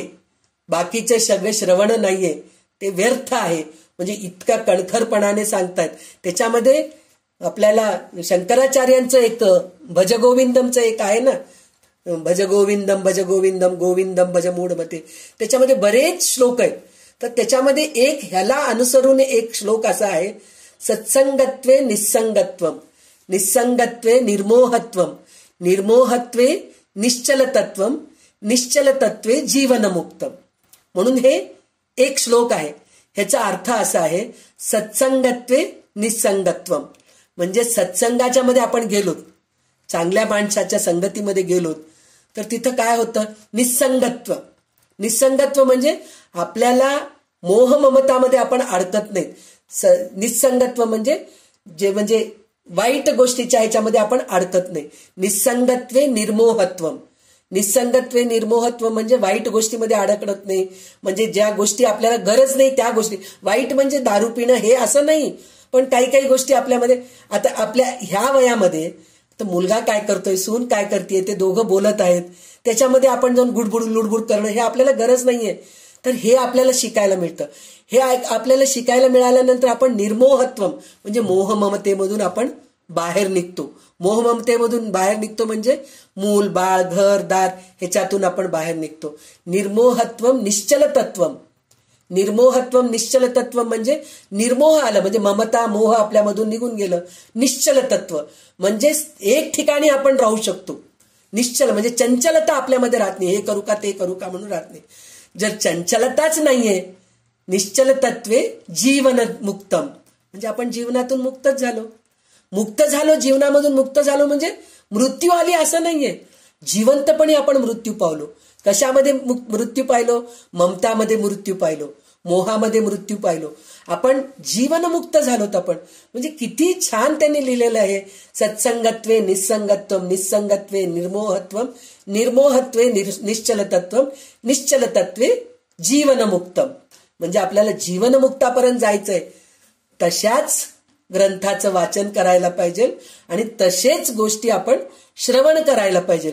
आणि आपण श्रवण करून सर्वामुखी मंगल बोलवावे म्हणजे सगळ्यांना हेच शिकवावं आपण की द्वैत राहू नये, हे आपल्याला शिकवावं. म्हणून आपल्याला रामदास स्वामी श्रवण निरूपण हे 2 समास आपल्याला सांगितलेत. म्हणजे ह्याच्यात 60 ओवी आहेत आणि गेल्या श्रवण निरूपणामध्ये आपल्याला 50 ओवी म्हणजे 110 ओवी आपल्याला श्रवण निरूपणच सांगितलेले आहेत रामदास स्वामी. म्हणजे श्रवण कशा प्रकारे करावे आणि श्रवण केल्यानंतर त्याचं आपण 4 लोकांना शिकवावं कसं आणि कोणासमोर कसं वागावं हे आपल्याला रामदास स्वामी सांगितलेले आहेत. आता ह्याच्यानंतरच आपल्याला देहांत निरूपण म्हणून दशक 7वा आणि समास 10वा हे आपल्याला सांगितलेलं आहे. तर ह्याच्यामध्ये आपल्याला काय खरं तर असं म्हणतात, म्हणजे मी ऐकलेलं सांगतेय की रामदास स्वामींनी हे 7 दशक लिहिले तेव्हाच दासबोध संपलं असं म्हणून सांगितलेलं आहे. पण नंतर काय झालं, त्यांना अजून सुचायला लागलं आणि ते पुन्हा लिहायला सुरुवात केली. ह्याचं एक उदाहरण सांगू का मी तुम्हाला. परवा आपण ललिता सहस्रनामचा अर्थ जेव्हा आपण ऐकायला सुरुवात केलो तर संध्याताई 2 तासामध्ये 10 श्लोकांचे अर्थ सांगितले. सुरुवातीला 1 ते 10 श्लोकांचे अर्थ सांगितले. त्याच्यानंतर 11 ते 15, त्याच्यानंतर 2, 3, 2, 3, आता 2च व्हायला लागले. दर क्लासमध्ये आपल्याला 2 श्लोकांचेच अर्थ सांगायला लागले. त्याचा अर्थ काय, पहिले त्यांना जे सुचलं ते सांगत गेले, पण त्याच्यानंतर त्यांना आणखीन जास्त सुचायला लागलं, आणखीन जास्त सांगायचं ते प्रयत्न करतायत. अजून डीप मध्ये जाऊन आपल्याला अजून चांगलं किती छान समजून सांगता येईल म्हणून ते प्रयत्न करून आपल्याला सांगतायत. म्हणजे ते अजून जास्त, म्हणजे 1 श्लोक जास्त ह्याच्यामध्ये सांगतायत, अर्थामध्ये सांगतायत. तर त्याचप्रमाणे 7 दशक संपले म्हणून त्यांनी देहांत निरूपण म्हणून सांगितलेलं आहे, म्हणजे संपलं आता इथं. पण त्याच्यानंतर परत रामदास स्वामींना असं वाटलं की एवढं सांगूनही माणूस सुधरत नाही, माणसाला समजत नाही, अजून आपल्याला अजून सांगावं लागतं. म्हणून पुन्हा आपल्याला 13 दशक लिहिलेले आहेत त्यांनी. आणि त्याचं अजून एक आपल्याला बघायला मिळतं भगवद्गीता. खरं तर 2रा अध्याय वाचलं तर आपल्याला भगवद्गीता कळालेलेच आहे. 72 श्लोक आहेत 2ऱ्या अध्यायामध्ये. त्याच्यामध्ये आपण निष्काम कर्म सांगितलेलं आहे. त्यांनी काम कसं करायला पाहिजे, फलाची आशा न ठेवता करायला पाहिजे. काय म्हणतात त्याच्यामध्ये, आशाच नको, फळाची आशाच नको असं आपल्याला त्याच्यामध्ये सांगितलेलं आहे. पण ते ऐकल्यानंतर आपली अर्जुनाचीच बुद्धी पलटली नाही, आपली बुद्धी पलटती का, नाही पलटत. तर त्याच्यासाठी म्हणून भगवंतांनी 18 अध्याय सांगितलेले आहेत. त्याचप्रमाणे इथं सुद्धा देहांत निरूपण आहे, हे शेवट आहे असं ह्या समासाच्या शेवटी त्यांनी सांगितलेले आहेत. शेवट झालाय म्हणून सांगितलेत, पण पुन्हा त्यांनी ते कंटिन्यू केलेले आहेत. तर आज आपण देहांत निरूपण सुद्धा घेऊया. ह्याच्यामध्ये आपल्याला 50 ओवी आहेत, तर 50 ओवी 25-25 घेऊया आणि आपण संपूया. तर आता 25 ओवी घ्या तुम्ही. दशक 7वा समास 10वा देहांत निरूपण. मिथ्यातेची झाले सत्य, सत्यतेची झाले असत्य, माया विभ्रमाचे कृत्य, ऐसे असे पाहता श्रीराम. सत्य कळाया कारणे, बोलिली नाना निरूपणे, तरी उठेना धरणे असत्याचे श्रीराम. असत्य अंतरी बिंबले, न सांगता ते दृढ झाले, सत्य असोनी हरपले, जेथील तेथे श्रीराम. वेदशास्त्रे पुराणे सांगती, सत्याचा निश्चय करती, तरी नये आत्मप्रचिती, सत्य स्वरूप श्रीराम. सत्य असोन आच्छादले, मिथ्या नसोन सत्य झाले, ऐसे विपरीत वर्तले, देखत देखता श्रीराम. ऐसी मायेची करणी, कळो आली तत्क्षणी, सत्संगे निरूपणी, विचार घेता श्रीराम. मागा झाले निरूपण, देखिले आपणासी आपण, तेडे बाणली खूण, परमार्थाची श्रीराम. तेणे समाधान झाले, चित्त चैतनी मिळाले, निज स्वरूपे ओळखिले, निज वस्तुसी श्रीराम. प्रारब्धी टाकिला देहो, बोधे फिटला संदेहो, आताची पडो अथवा हो, मिथ्या कळीवर श्रीराम. ज्ञानियांचे जे शरीर, ते मिथ्यत्वे निर्विकार, जेथ पडे तेची सार, पुण्यभूमी श्रीराम. साधू दर्शने पावन तीर्थ, चे मनोरथ साधून येता जिणे व्यर्थ तया पुण्य श्रीराम पुण्य नदीचे जे तीर तेथे पडावे शरीर हा इतर जनाचा विचार साधू नित्यमुक्त श्रीराम उत्तरायण ते उत्तम दक्षिणायन ते अधम हा संदेही वसे भ्रम साधू तो निसंदेह श्रीराम शुक्ल पक्ष उत्तरायण गृहीती पतिवा मरण अंती रहावे स्मरण गती कारणे श्रीराम इतके न लगे योगियासी तो जितची मुक्त पुण्यराशी तिलांजली पाप पुण्यासी रिझली तेने श्रीराम देहाचा अंत बराला देह सुखरूप गेला त्यासी म्हणती धन्य झाला अज्ञान जन श्रीराम जनाचे विपरीत मत अंती भेटतो भगवंत ऐसे कल्पुन घात करती आपला स्वये श्रीराम जिता सार्थक नाही केले व्यर्थ आयुष्य निघून गेले मुळी धान्याची नाही पेरले ते उगवेल कैसे श्रीराम जरी केले ईश्वर भजन तरीच होई जे पावन जैसे वेवरिता धन राशी माथा लाभे श्रीराम दिधल्या विण पाविजेना पेरल्या विण उगवेना ऐसे हे वाक्य जना ठाऊकेची आहे श्रीराम न करिता सेवेच्या व्यापारा स्वामीस म्हणे कोठे मुशारा पैसे अंती अभक्त नरा स्वहित न घडे श्रीराम जिता नाही भगवत भक्ती मेल्या कैसी होईल मुक्ती असो जे जे जैसे करती ते ते पावती तैसे श्रीराम एवं न करिता भगवत भजन अंती नविजे पावन जरी आले बरे मरण तरी भक्ती विण अधोगती श्रीराम म्हणून साधूने आपले जीत असताच सार्थक केले शरीर कारणी लागधन्य त्याचे श्रीराम जे का जीवनमुक्त ज्ञानी त्यांचे शरीर पडो रानी अथवा पडो स्मशानी तरी धन्य झाले श्रीराम. तर आता हे 25 ओवीमध्ये त्यांनी सुरुवातीला काय सांगितले की माणूस भ्रमामध्ये असतो, म्हणजे माया काय आहे आणि ब्रह्म या भ्रमामध्ये असतो. तर माया काय आहे हे कळून घेऊन त्याला दूर सारून ब्रह्म काय आहे हे कळून घेणं हे सत्य आहे, हे आपल्याला पहिले सांगितलेले आहेत त्यांनी. तर संतांच्या संगतीमध्ये राहून श्रवण केले आणि त्यावर मनन केले म्हणजे मायेचा परिणाम लगेच ध्यानात येतो. म्हणजे आपण आता जे आपण म्हणलो होतो ना, सत्संगत्वे निसंगत्वम, हेच त्या हे पूर्ण सुरुवातीचे ओवी जे आहेत ना त्याचं तेच अर्थ आहे की आपण सत्संगामध्ये राहिलो तर निसंगत्व होतं आपल्याला, म्हणजे लोकांच्या ह्याच्यामध्ये अडकत नाहीत, आपण मोहामध्ये अडकत नाहीत. त्याच्यानंतर आपल्याला काय होतं, मोह नाही मिळालं की आपल्याला निश्चल तत्व येतं. आपल्याला निश्चल तत्व म्हणजे द्वैत राहत नाही आपल्यामध्ये, हे करू का ते करू का, हे वेगळे ते वेगळे, हे सगळं राहत नाही आपल्यामध्ये. त्याच्यानंतर आपल्याला जीवनमुक्त होतं, म्हणजे हे जीवनमुक्ताचं देहांत निरूपण म्हणून जे आहे ते जीवनमुक्तच आहे. तर त्याच्यामध्ये त्यांनी अजून एक गोष्ट सांगितलेली आहे की आतापर्यंत आपण जे परमार्थामध्ये माणसाच्या अंतःकाळास फार महत्व असते, म्हणजे अंतःकाळास महत्व असते. तर आपण काय विचार करतो, अंतःकाळ कसं यायला पाहिजे म्हणून विचार करतो. कोणाच्या हातून एक ग्लास पाणी घ्यायला नको असं मरण यायला पाहिजे. हो, अंथरुणावर खिळून काय नको बाबा, हे मरण आपल्याला काय यातना होतात हो, त्याला बेडसोर झाले, हे झाले ते झाले, आपण हे सगळं विचार करतो. पण रामदास स्वामी इथं आपलं डोळे उघडलेत, म्हणजे आपण अज्ञानी आहोत हे सांगितलेले. तर त्यांनी काय सांगितले की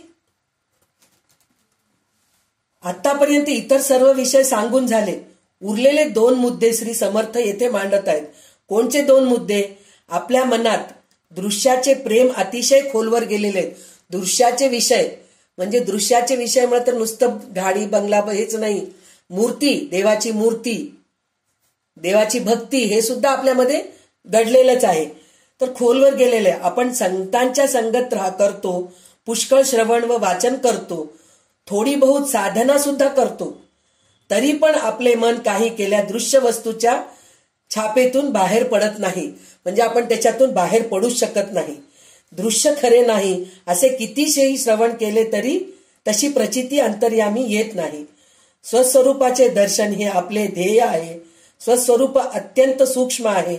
त्याची धारणा करण्यास आपले मन देखील अत्यंत सूक्ष्म व्हावे लागते.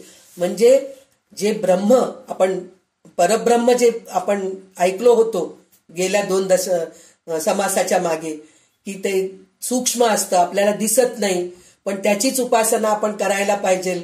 साधकाने त्याचीच उपासना केलं तर आपण शेवटी परब्रह्मापर्यंत पोहोचतो. माया हे दृश्य सृष्टी आहे, त्याच्याकडे आपण लक्ष देऊ नये. हे सगळं आपल्यालाच करावं लागतं. पण हे करण्यासाठी आपल्याला सूक्ष्म व्हावं लागतं म्हणून म्हणता येते. सूक्ष्म व्हावं लागतं म्हणजे तितक्या डीप मध्ये जाऊन आपल्याला अभ्यास करावं लागतं. तर तेव्हा कुठं आपल्याला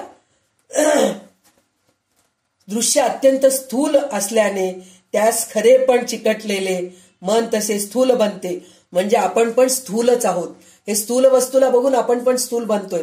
म्हणजे स्थूल वस्तू म्हणजे हे घर, दार, बंगला, गाडी, देवपूजा करणं, देवाला बघणं, देवाची मूर्तीचं स्थापना करणं. मी आज नैवेद्य केले नाही तर देव मला काय करतो, आज काहीतरी अशुभ घडेल.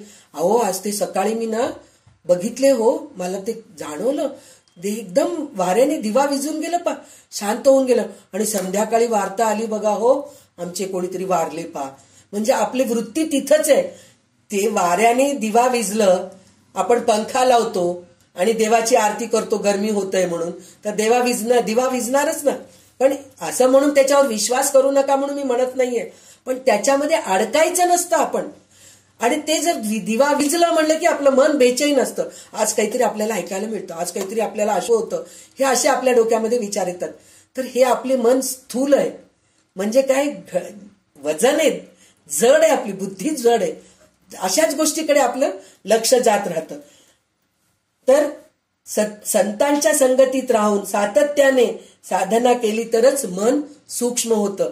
तर प्रत्येक वेळेस आपल्याला खरे जे संत आपल्याला भीती दाखवत नाहीत पा. काही संत असे असतात, म्हणजे मी प्रत्येक वेळेस माफी मागते तुम्हाला सगळ्यांना की मी कोणाच्या संतांना, कोणत्याही संतांना मी नावं ठेवत नाही आणि मी तेवढी नाहीये, तेवढी त्या पातळीचीच नाहीये. पण काही लोक, संत म्हणत नाही, काही लोक असे असतात, भीती दाखवतात. अहो तुम्ही तसं केलात ना तर तुम्हाला असं ते अपशकुनच घडतं. तुम्ही आज शुक्रवारी, श्रावण शुक्रवारी ज्योतीची पूजा केलात आणि पूर्णाची आरती केला नाहीत ना, आपल्या मुलांना काहीतरी बाधा होतं पा. हे भीती दाखवू नका हो. माणसांना भीती दाखवून जर तुम्ही पूजा करायला सांगितलात, देवाची साधना सांगितलात, तर भीतीच निर्माण होते. तसं न सांगता प्रेमाने करा, भगवंताच्या भीतीपोटी करू नका. म्हणजे आपण एकदम भित्रे आहोत, म्हणजे इतकं भीती आपल्यामध्ये. धर्मभीरू म्हणतात त्याला. धर्मभीरू म्हणजे भीती आपल्याला, हे केल्याने ते केल्याने तसं होतं, तर त्याच्या तसं राहू नये. तर संत जे असतात, सद्गुरू जे असतात, ते सांगतात तू ते सगळं नाही केलास तरी हरकत नाही. तू फक्त मनाने म्हण भगवंताला की भगवंता आज माझ्याकडून नाही झालं रे बाबा, आज मी नाही करू शकलो.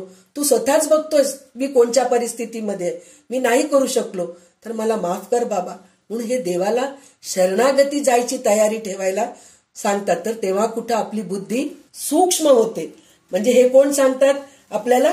संतच सांगतात, संत सद्गुरूच सांगतात.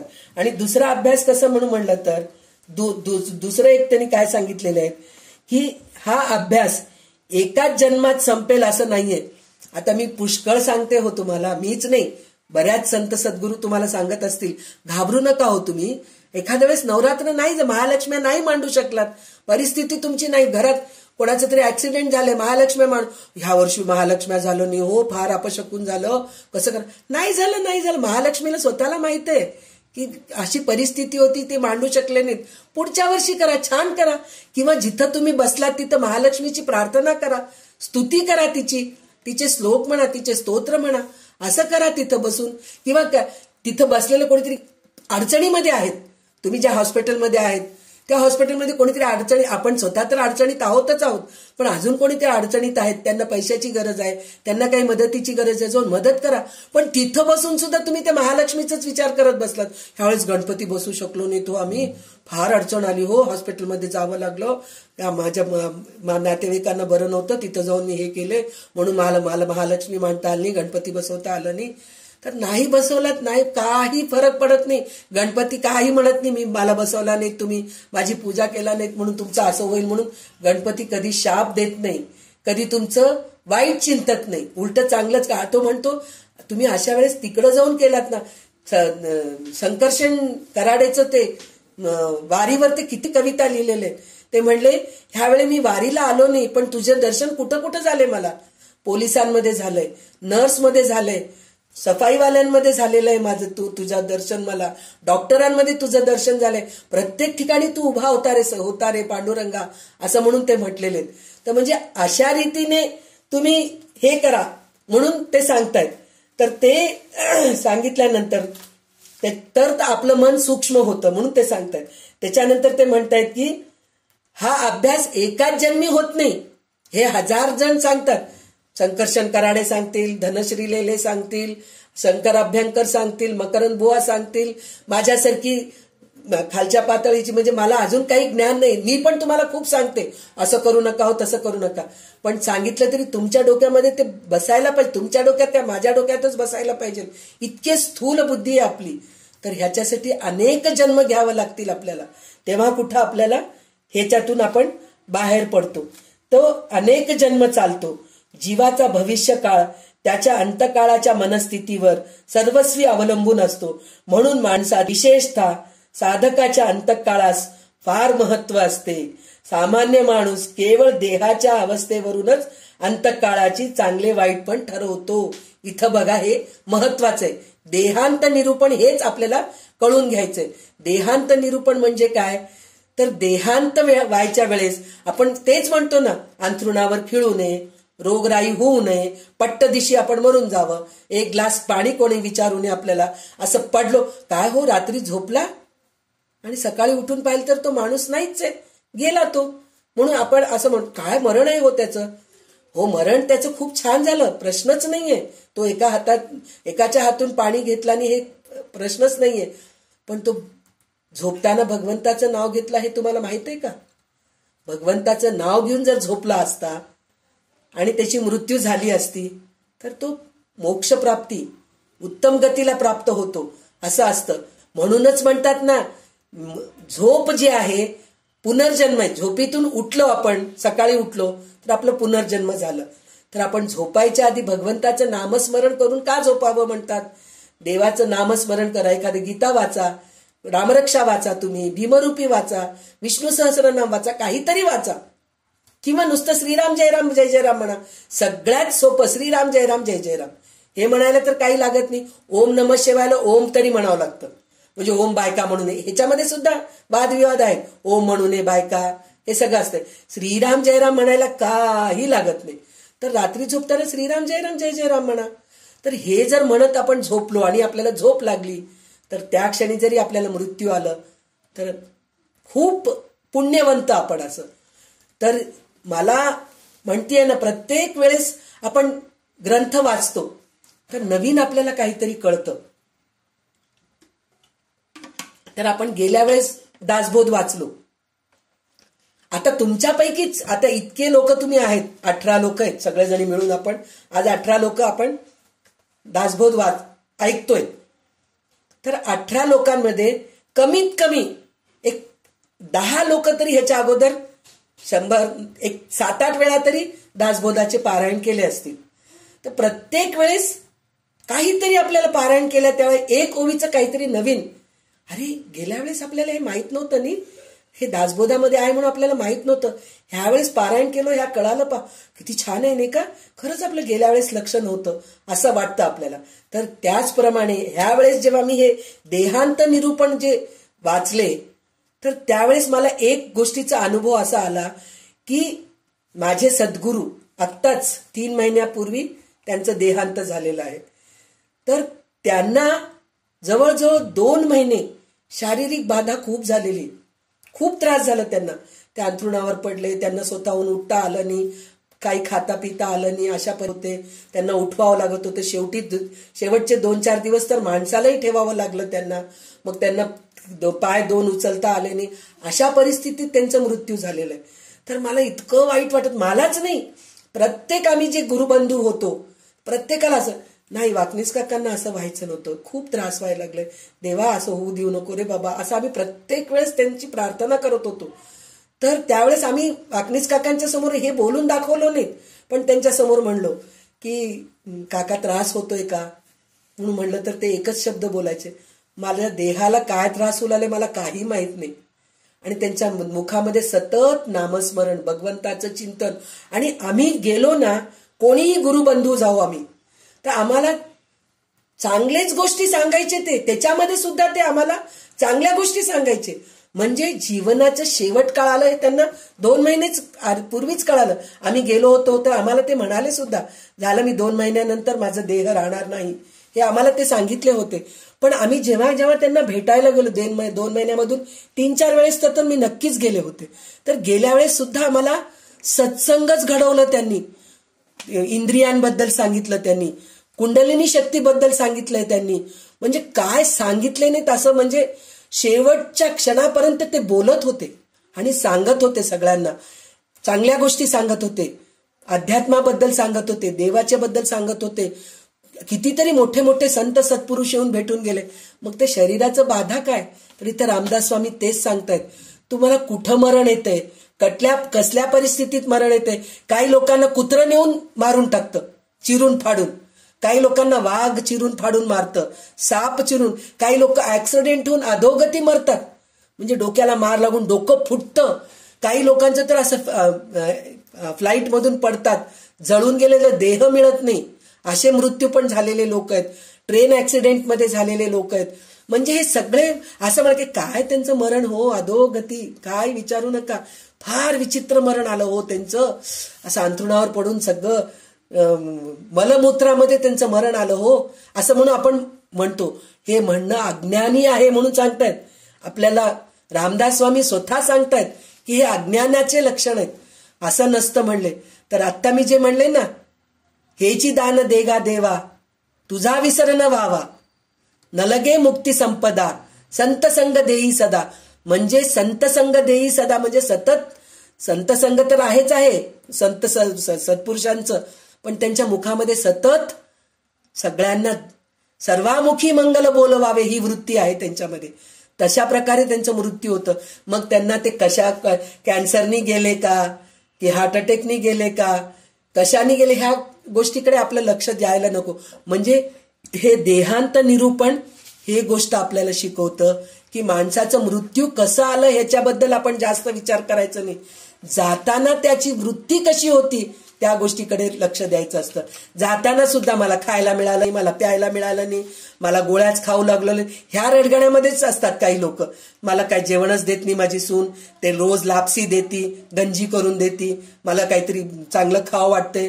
काय होतं आता मला माझं जेवण शेवटच आलंय ना, एक मिरची भजी देऊन खाऊन मेलं तर काय फरक पडणार आहे, असं म्हणणारे लोक सुद्धा असतात. पण त्याच्यापेक्षा भगवंताचं नामस्मरण करत दुसऱ्यांना चांगल्या गोष्टी सांगत जर मनुष्य गेला, तशी मृत्यू यायला पाहिजे. इतना तो करना स्वामी जब प्राण तन से निकले, गोविंद नाम लेकर तब प्राण तन से निकले, अशी वृत्ती व्हायला पाहिजे म्हणून आपल्याला त्यांनी सांगितलेलं आहे. तर आता ह्याच्यामध्ये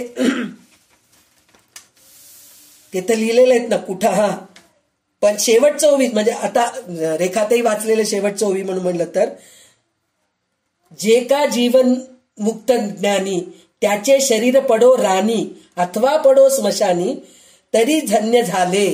म्हणजे रानात मरू दे, स्मशानी मरू दे, कुठं का मरू दे, पण त्याच्या मुखामध्ये भगवंताचं नाव यायला पाहिजे. साधू बाहेरून जगात इतरांसारखा वावरतो हे खरे, परंतु त्याची आतील अवस्था फार निराळी असते. त्याच्या देहाला कष्ट झाले किंवा दुःख झाले तरी त्याचा पत्ताच नसतो, त्याला कळतच नाही. तो स्वानंदामध्ये मग्न असतो, म्हणजे तो त्याच्या आनंदामध्येच असतो, त्याला काही फरक पडत नाही, असा असतो. मी देह आहे या मलिन भावनेचा किंचितही स्पर्श त्याला होत नाही. अशा लोकांचं जे जीवनमुक्त आत्मज्ञानी असतात त्यांचे शरीर अंतकाळी राणी पडो किंवा स्मशानी पडो ते धन्यच होऊन जातात. हे देहांत निरूपण आहे. आता ह्याच्या पुढचे 25 ओवी वाचा तुम्ही. मी प्रत्येक ओवीचा शब्दशः अर्थ सांगायच्या भानगडीत पडत नाहीये. तर तुम्हाला असं वाटत असेल की संध्याताई एकदम 25व्या ओवीला गेले म्हणून म्हणले, त्याचं सारांश हेच आहे. उरलेले 25 ओवीचं सारांश हेच आहे. तर म्हणून मी एकदम 25व्या ओवीला गेले. तर आता आपण पुढे जाऊया. आता साधूचा देह चितकला अथवा श्वानादिकी भक्षिला, हे प्रशस्त न वटे जना उद्दिस्तव श्रीराम. अंतबरा नव्हेची म्हणून कष्टी होती इतर जन, परी बापुळे अज्ञान नेणती वर्म श्रीराम. जो जन्मलाच नाही ठाईचा, त्यास मृत्यू येईल कैसा, विवेक बळे जन्म मृत्यूचा, घोट भरिला जेणे श्रीराम. स्वरूपानुसंधान बळे सगळी मायाच नाडळे, तयाचा पार न कळे ब्रह्मादिकासी श्रीराम. जो तो जिताची असता जितीच असता मेला, मरणास मारून याला, जन्म मृत्यू न स्मरे त्याला, विवेक बळे श्रीराम. जो जनी दिसतो पितळा, वर्तता भास दृश्य पदार्थ ते निर्मळा, स्पर्शलाची नाही श्रीराम. असो ऐसे साधूजन, त्याचे घडलिया भजन, तेणे भजने पावन, इतर होती श्रीराम.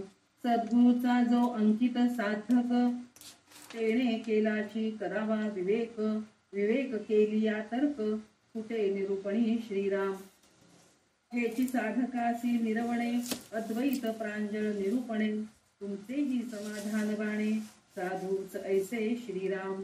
जो संतास शरण गेला, तो संतची होऊन ठेला, इतर जनास उपेगा आला, कृपाळूपणे श्रीराम.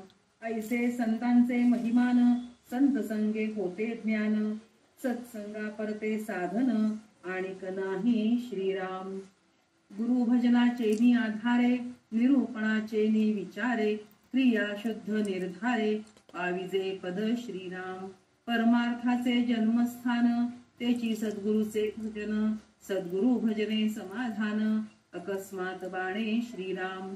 देह मिथ्या जाणून जीवे, त्याचे सार्थकची करावे, पोषक लावे, चित्त सद्गुरूचे श्रीराम. शरणागतांची वाहे चिंता, तो एक सद्गुरु दाता, जैसे बालक वाढवी माता, नाना यत्ने करुनी श्रीराम. म्हणून सद्गुरूचे भजन, जयासी घडे तोची धन्य, सद्गुरु विण समाधान, आणिक नाही श्रीराम. सरली शब्दाची खटपट, आला ग्रंथाचा शेवट, येथ सांगितले स्पष्ट, सद्गुरु भजन श्रीराम. सद्गुरु भजना परते काही, मोक्षदायिके दुसरे नाही, दयास न मने तेही, अवलोकावी गुरुगीता श्रीराम. तेथे निरोपले पडवे, पार्वती प्रती सदाशिवे, या कारणे सद्भावे, सद्गुरु चरण सेवावे श्रीराम.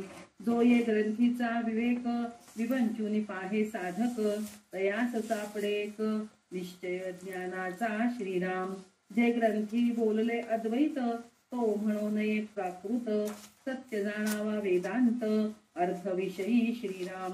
प्राकृते वेदांत कळे, सकळ शास्त्री पाहता मिळे, आणि समाधान निवळे, अंतर्यामी श्रीराम. ते प्राकृत म्हणू नये, जेथे ज्ञानाचे उपाये, मूर्खासी हे कळे काये, मर्कटा नरिकेल जैसे श्रीराम. आता असो हे बोलणे, अधिकार परत्वे घेणे, शिल्पी मधील मुक्त उणे, म्हणू नये श्रीराम. जेथे नेती नेती श्रुती, तेथे न चले भाषा विपत्ती, परब्रह्म आदि अंती, अनुर्वाच्य श्रीराम. इति श्री दासबोधे गुरु शिष्य संवादे, देहांत निरूपण नाम, समास 10वा समाप्त, दशक 7वा समाप्त. श्रीराम समर्थ.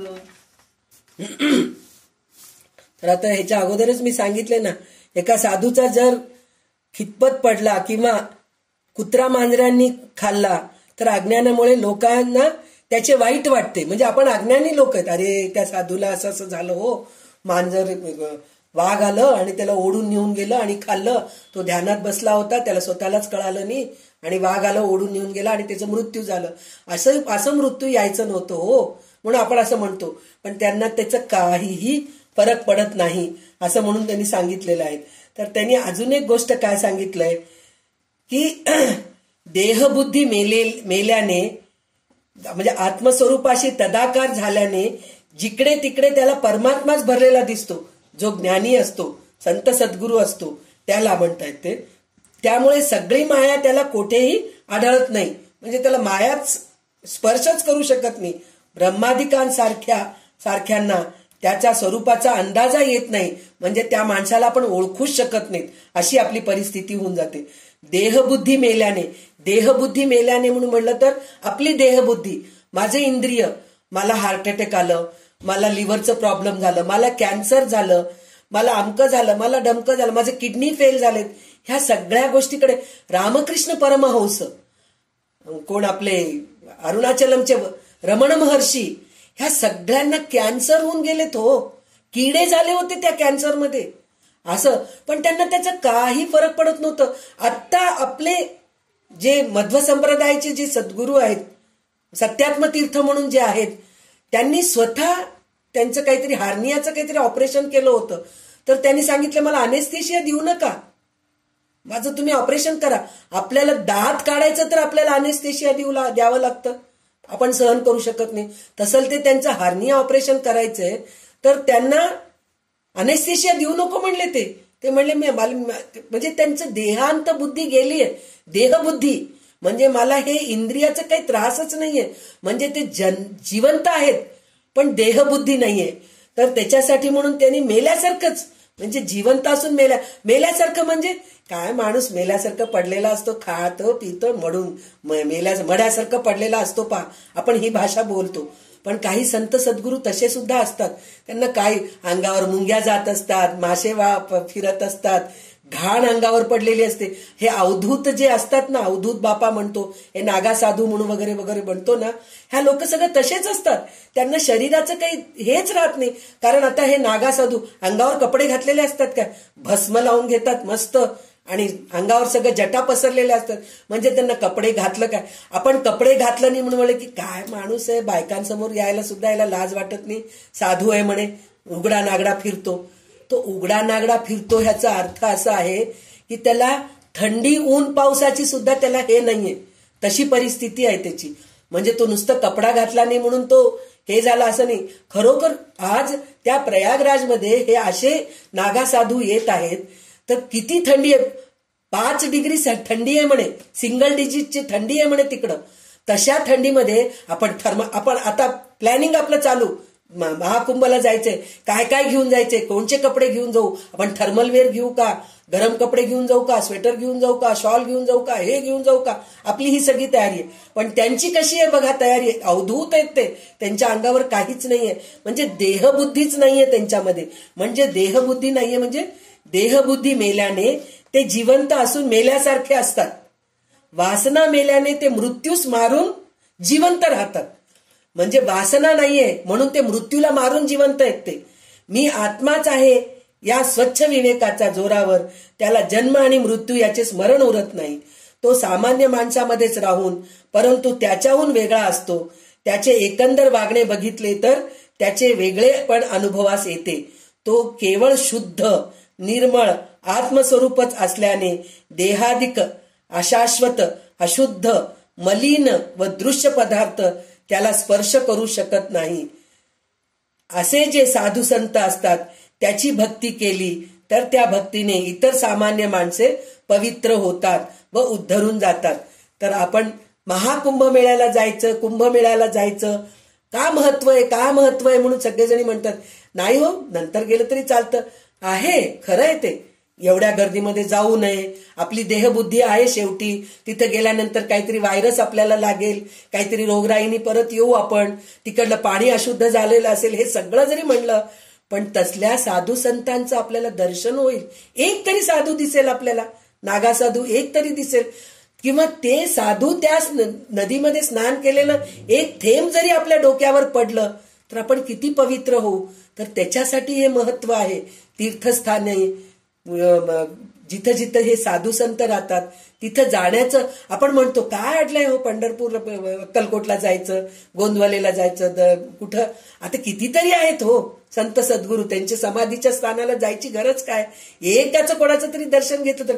प्रत्येक साधूमध्ये काहीतरी विशेष आहे, त्यांचे आपल्याला अनुभव येतील, त्या स्पर्शाने आपल्याला काहीतरी जाणीव होईल. ह्या हेतूनच आपण सगळ्या साधू संतांचं दर्शन घ्यायला पाहिजे, तिथं जायचं. म्हणूनच ते म्हणतायत की असे जे साधू संत असतात त्यांची भक्ती केली तर त्या भक्तीने इतर सामान्य माणसे देखील पवित्र होऊन उद्धरून जातात. कारण ते हिमालयातून हजारो वर्ष तपस्या केलेले साधू सुद्धा येतात कुंभमेळ्यामध्ये आंघोळ करायला म्हणून.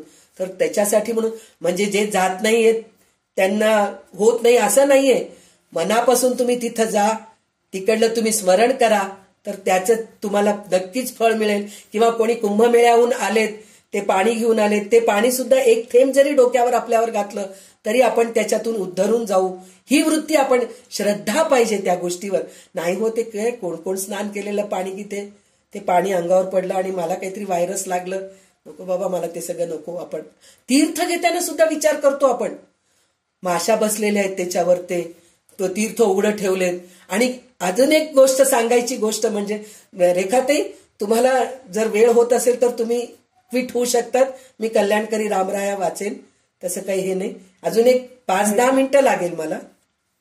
तर आपल्याला अजून एक गोष्ट सुद्धा पाहायला मिळते, मध्व संप्रदाय, वैष्णव आणि स्मार्थ ह्या दोघांमधलं एक मजा सांगते तुम्हाला. काय म्हणून म्हणलं तर, हे जे वैष्णव लोक जे असतात ना, ते लोक देवाची मूर्ती पूजा झाल्यानंतर संपुष्टामध्ये ठेवतात, म्हणजे एका डब्यामध्ये ठेवतात, डब्यामध्ये ठेवून पेटीमध्ये बांधून देवांना ठेवून देतात. देवाची मूर्ती उघडं ठेवत नाहीत. एखादी कोणची तरी एक मूर्ती बाहेर असते दिसायसारखी, बाकी सगळे देवाच्या पेटीत असतात, शालिग्राम वगैरे सगळं. आणि स्मार्थ लोकांमध्ये सगळं देव उघडं ठेवतात आणि त्याची पूजा करतात. तर तिथं ह्या दोघांमध्ये वाद कसं असतं, स्मार्थ आणि वैष्णवांचं वाद कसं असतं, काय हो देव दिसत नाही, काय नाही, पूजा करतात तुम्ही, सगळं देवाची पेटी बांधतात, बंद करून ठेवतात, ते अलंकार केलेलं दिसत नाही, काय फक्त देवाची पूजा केलं. देवाची पूजा झाल्यानंतर संध्याकाळपर्यंत तुम्हाला बघायला मिळतं का मूर्ती, झालं पेटीमध्ये घातलात, बंद करून ठेवलात. म्हणून स्मार्थ लोक त्यांची निंदा करतात, चिडवतात त्यांना.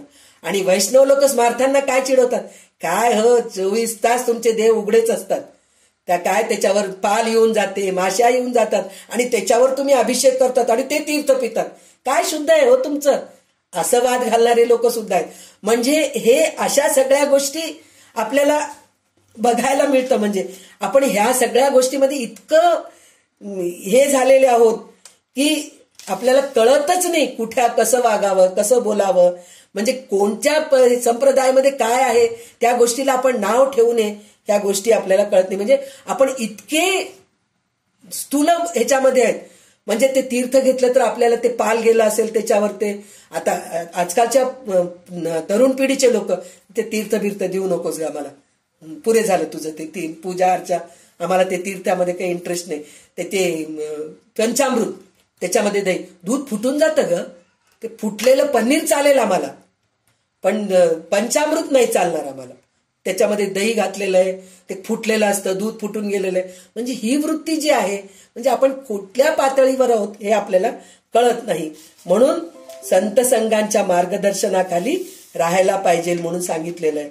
त्याच्यानंतर त्याच्यानंतर सगळं सद्गुरूंनी कसं राहायला पाहिजे त्याच्यामध्ये अजून एक त्यांनी सांगितलेलं आहे की अशा रीतीने परमार्थाचा सिद्धांत आणि व्यवहार स्पष्ट सांगणारे 70 समाज सांगून झाल्यावर अंतर्मुख शिरोमणी श्री समर्थांना आता ग्रंथ सांगणे पुरे असे वाटले.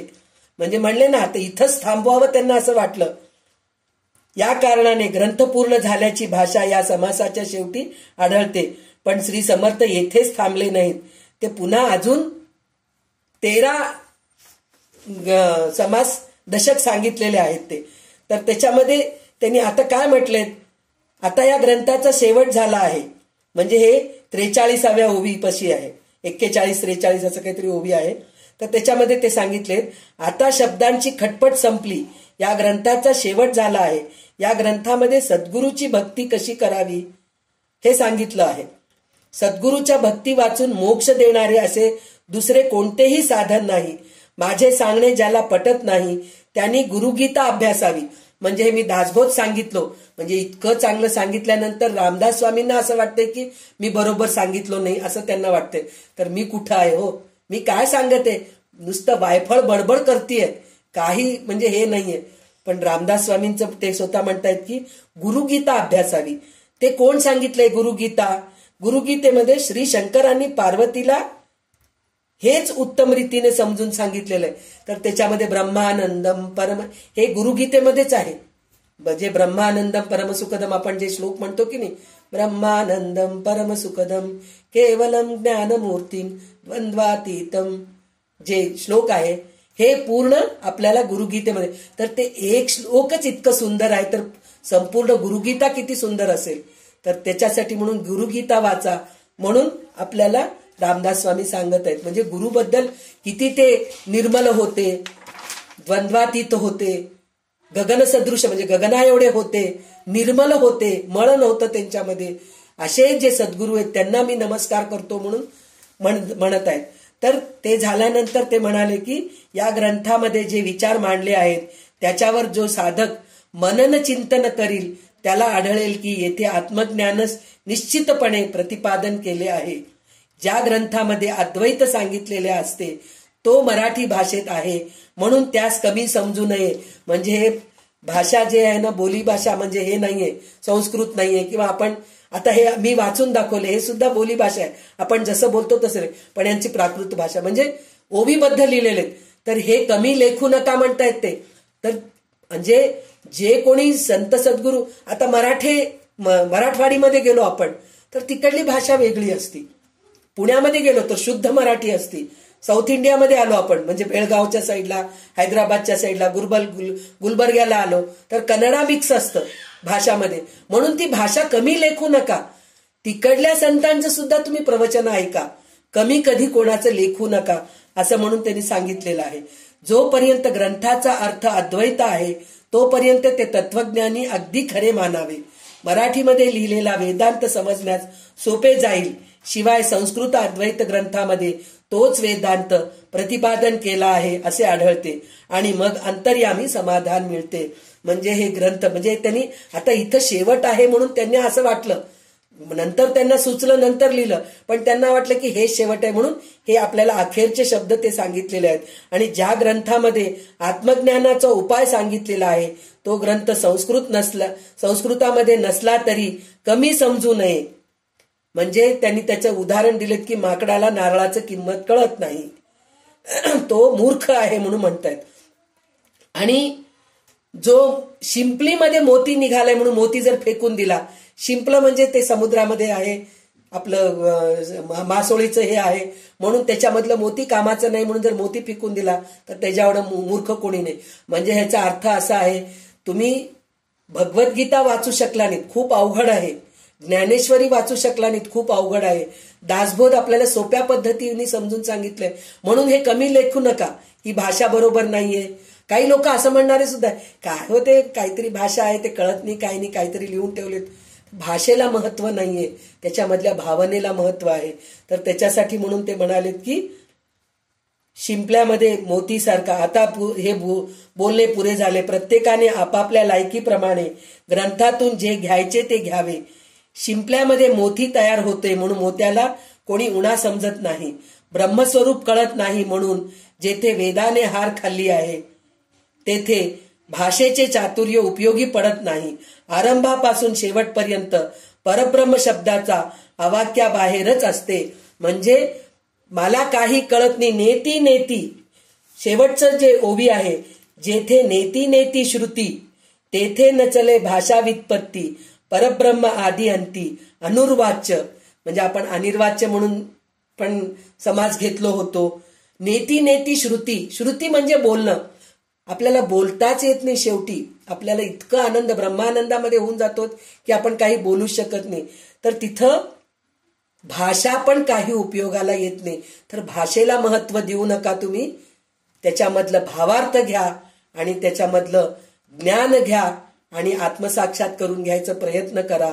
म्हणून देहांत निरूपण म्हणून सांगितलं. म्हणजे देहामध्ये राहून सुद्धा देहबुद्धी राहू नये अशा वृत्तीत आपण राहायला पाहिजे. हे आपल्याला रामदास स्वामी 7 दशकांमध्ये आपल्याला समजून सांगितले. आता ह्याच्या पुढे सुद्धा अजून खूप गूढ विषय आहेत, तर आपण त्या सुद्धा अभ्यास करायचा आपण प्रयत्न करूया. पण आज आपण इथेच थांबूया. तर आतापर्यंत आपले दशक 10 झालेले आहेत, म्हणजे 70 समास झालेले आहेत. तर आपण हळूहळू करून पायरी चढत आहोत. इथंच थांबलो असं नाही, देहांत निरूपण झालं म्हणून संपलं असं समजू नका. आपल्याला अजून पुढे जायचं आहे, अजून पुष्कळ शिकायचं आहे. आपण सुद्धा प्रयत्न करू. देह असून देहबुद्धीतून मृत्यू पाहायचं प्रयत्न करूया. कारण आपण इतका अभ्यास केलोय तर थोडं तरी आपण प्रयत्न करायचं सवय करूया, अभ्यास करूया. तर आज आपण इथंच थांबूया. जे काही चांगले शब्द निघालेत ते सगळे शब्द पुष्पांजली माझ्या सद्गुरूच्या चरणापाशी टाकून, रामदास स्वामींच्या चरणाशी टाकून आज मी इथंच थांबते. आणि कल्याणकरी रामराया आपले रेखाताई म्हणतील आणि आपण इथेच थांबूया. जय जय रघुवीर समर्थ. कल्याण करी राम राया जनहित विवरी. कल्याण करी राम राया तळमळ तळमळ होतची आहे. हे जन हाती धरी दयाळा. हे जन हाती धरी दयाळा. कल्याण करी राम राया. अपराधी जन उकतची गेले. तुझा तुची सावरी दयाळा. कल्याण करी राम राया. कठीण त्यावरी कठीणची झाले. कठीण त्यावरी कठीणची झाले. आता न दिसे उरी दयाळा. कल्याण करी राम राया. कोठे जावे काय करावे. कोठे जावे काय करावे. आरंभिली बोहरी दयाळा. कल्याण करी राम राया. दास म्हणे आम्ही केले पावलो. म्हणे आम्ही केले पावलो. दयेसी नाही सरी दयाळा. दयेसी नाही सरी दयाळा. कल्याण करी राम राया. जनहित विवरी. कल्याण करी राम राया. सदा सर्वदा योग तुझा घडावा. तुझे कारणी देह माझा पडावा. उपेक्षू नको गुणवंतानंता. रघुनायका मागणे हेची आता. जय जय रघुवीर समर्थ. जय जय राम समर्थ. श्रोता वक्ता श्रीराम समर्थ. जय जय रघुवीर समर्थ.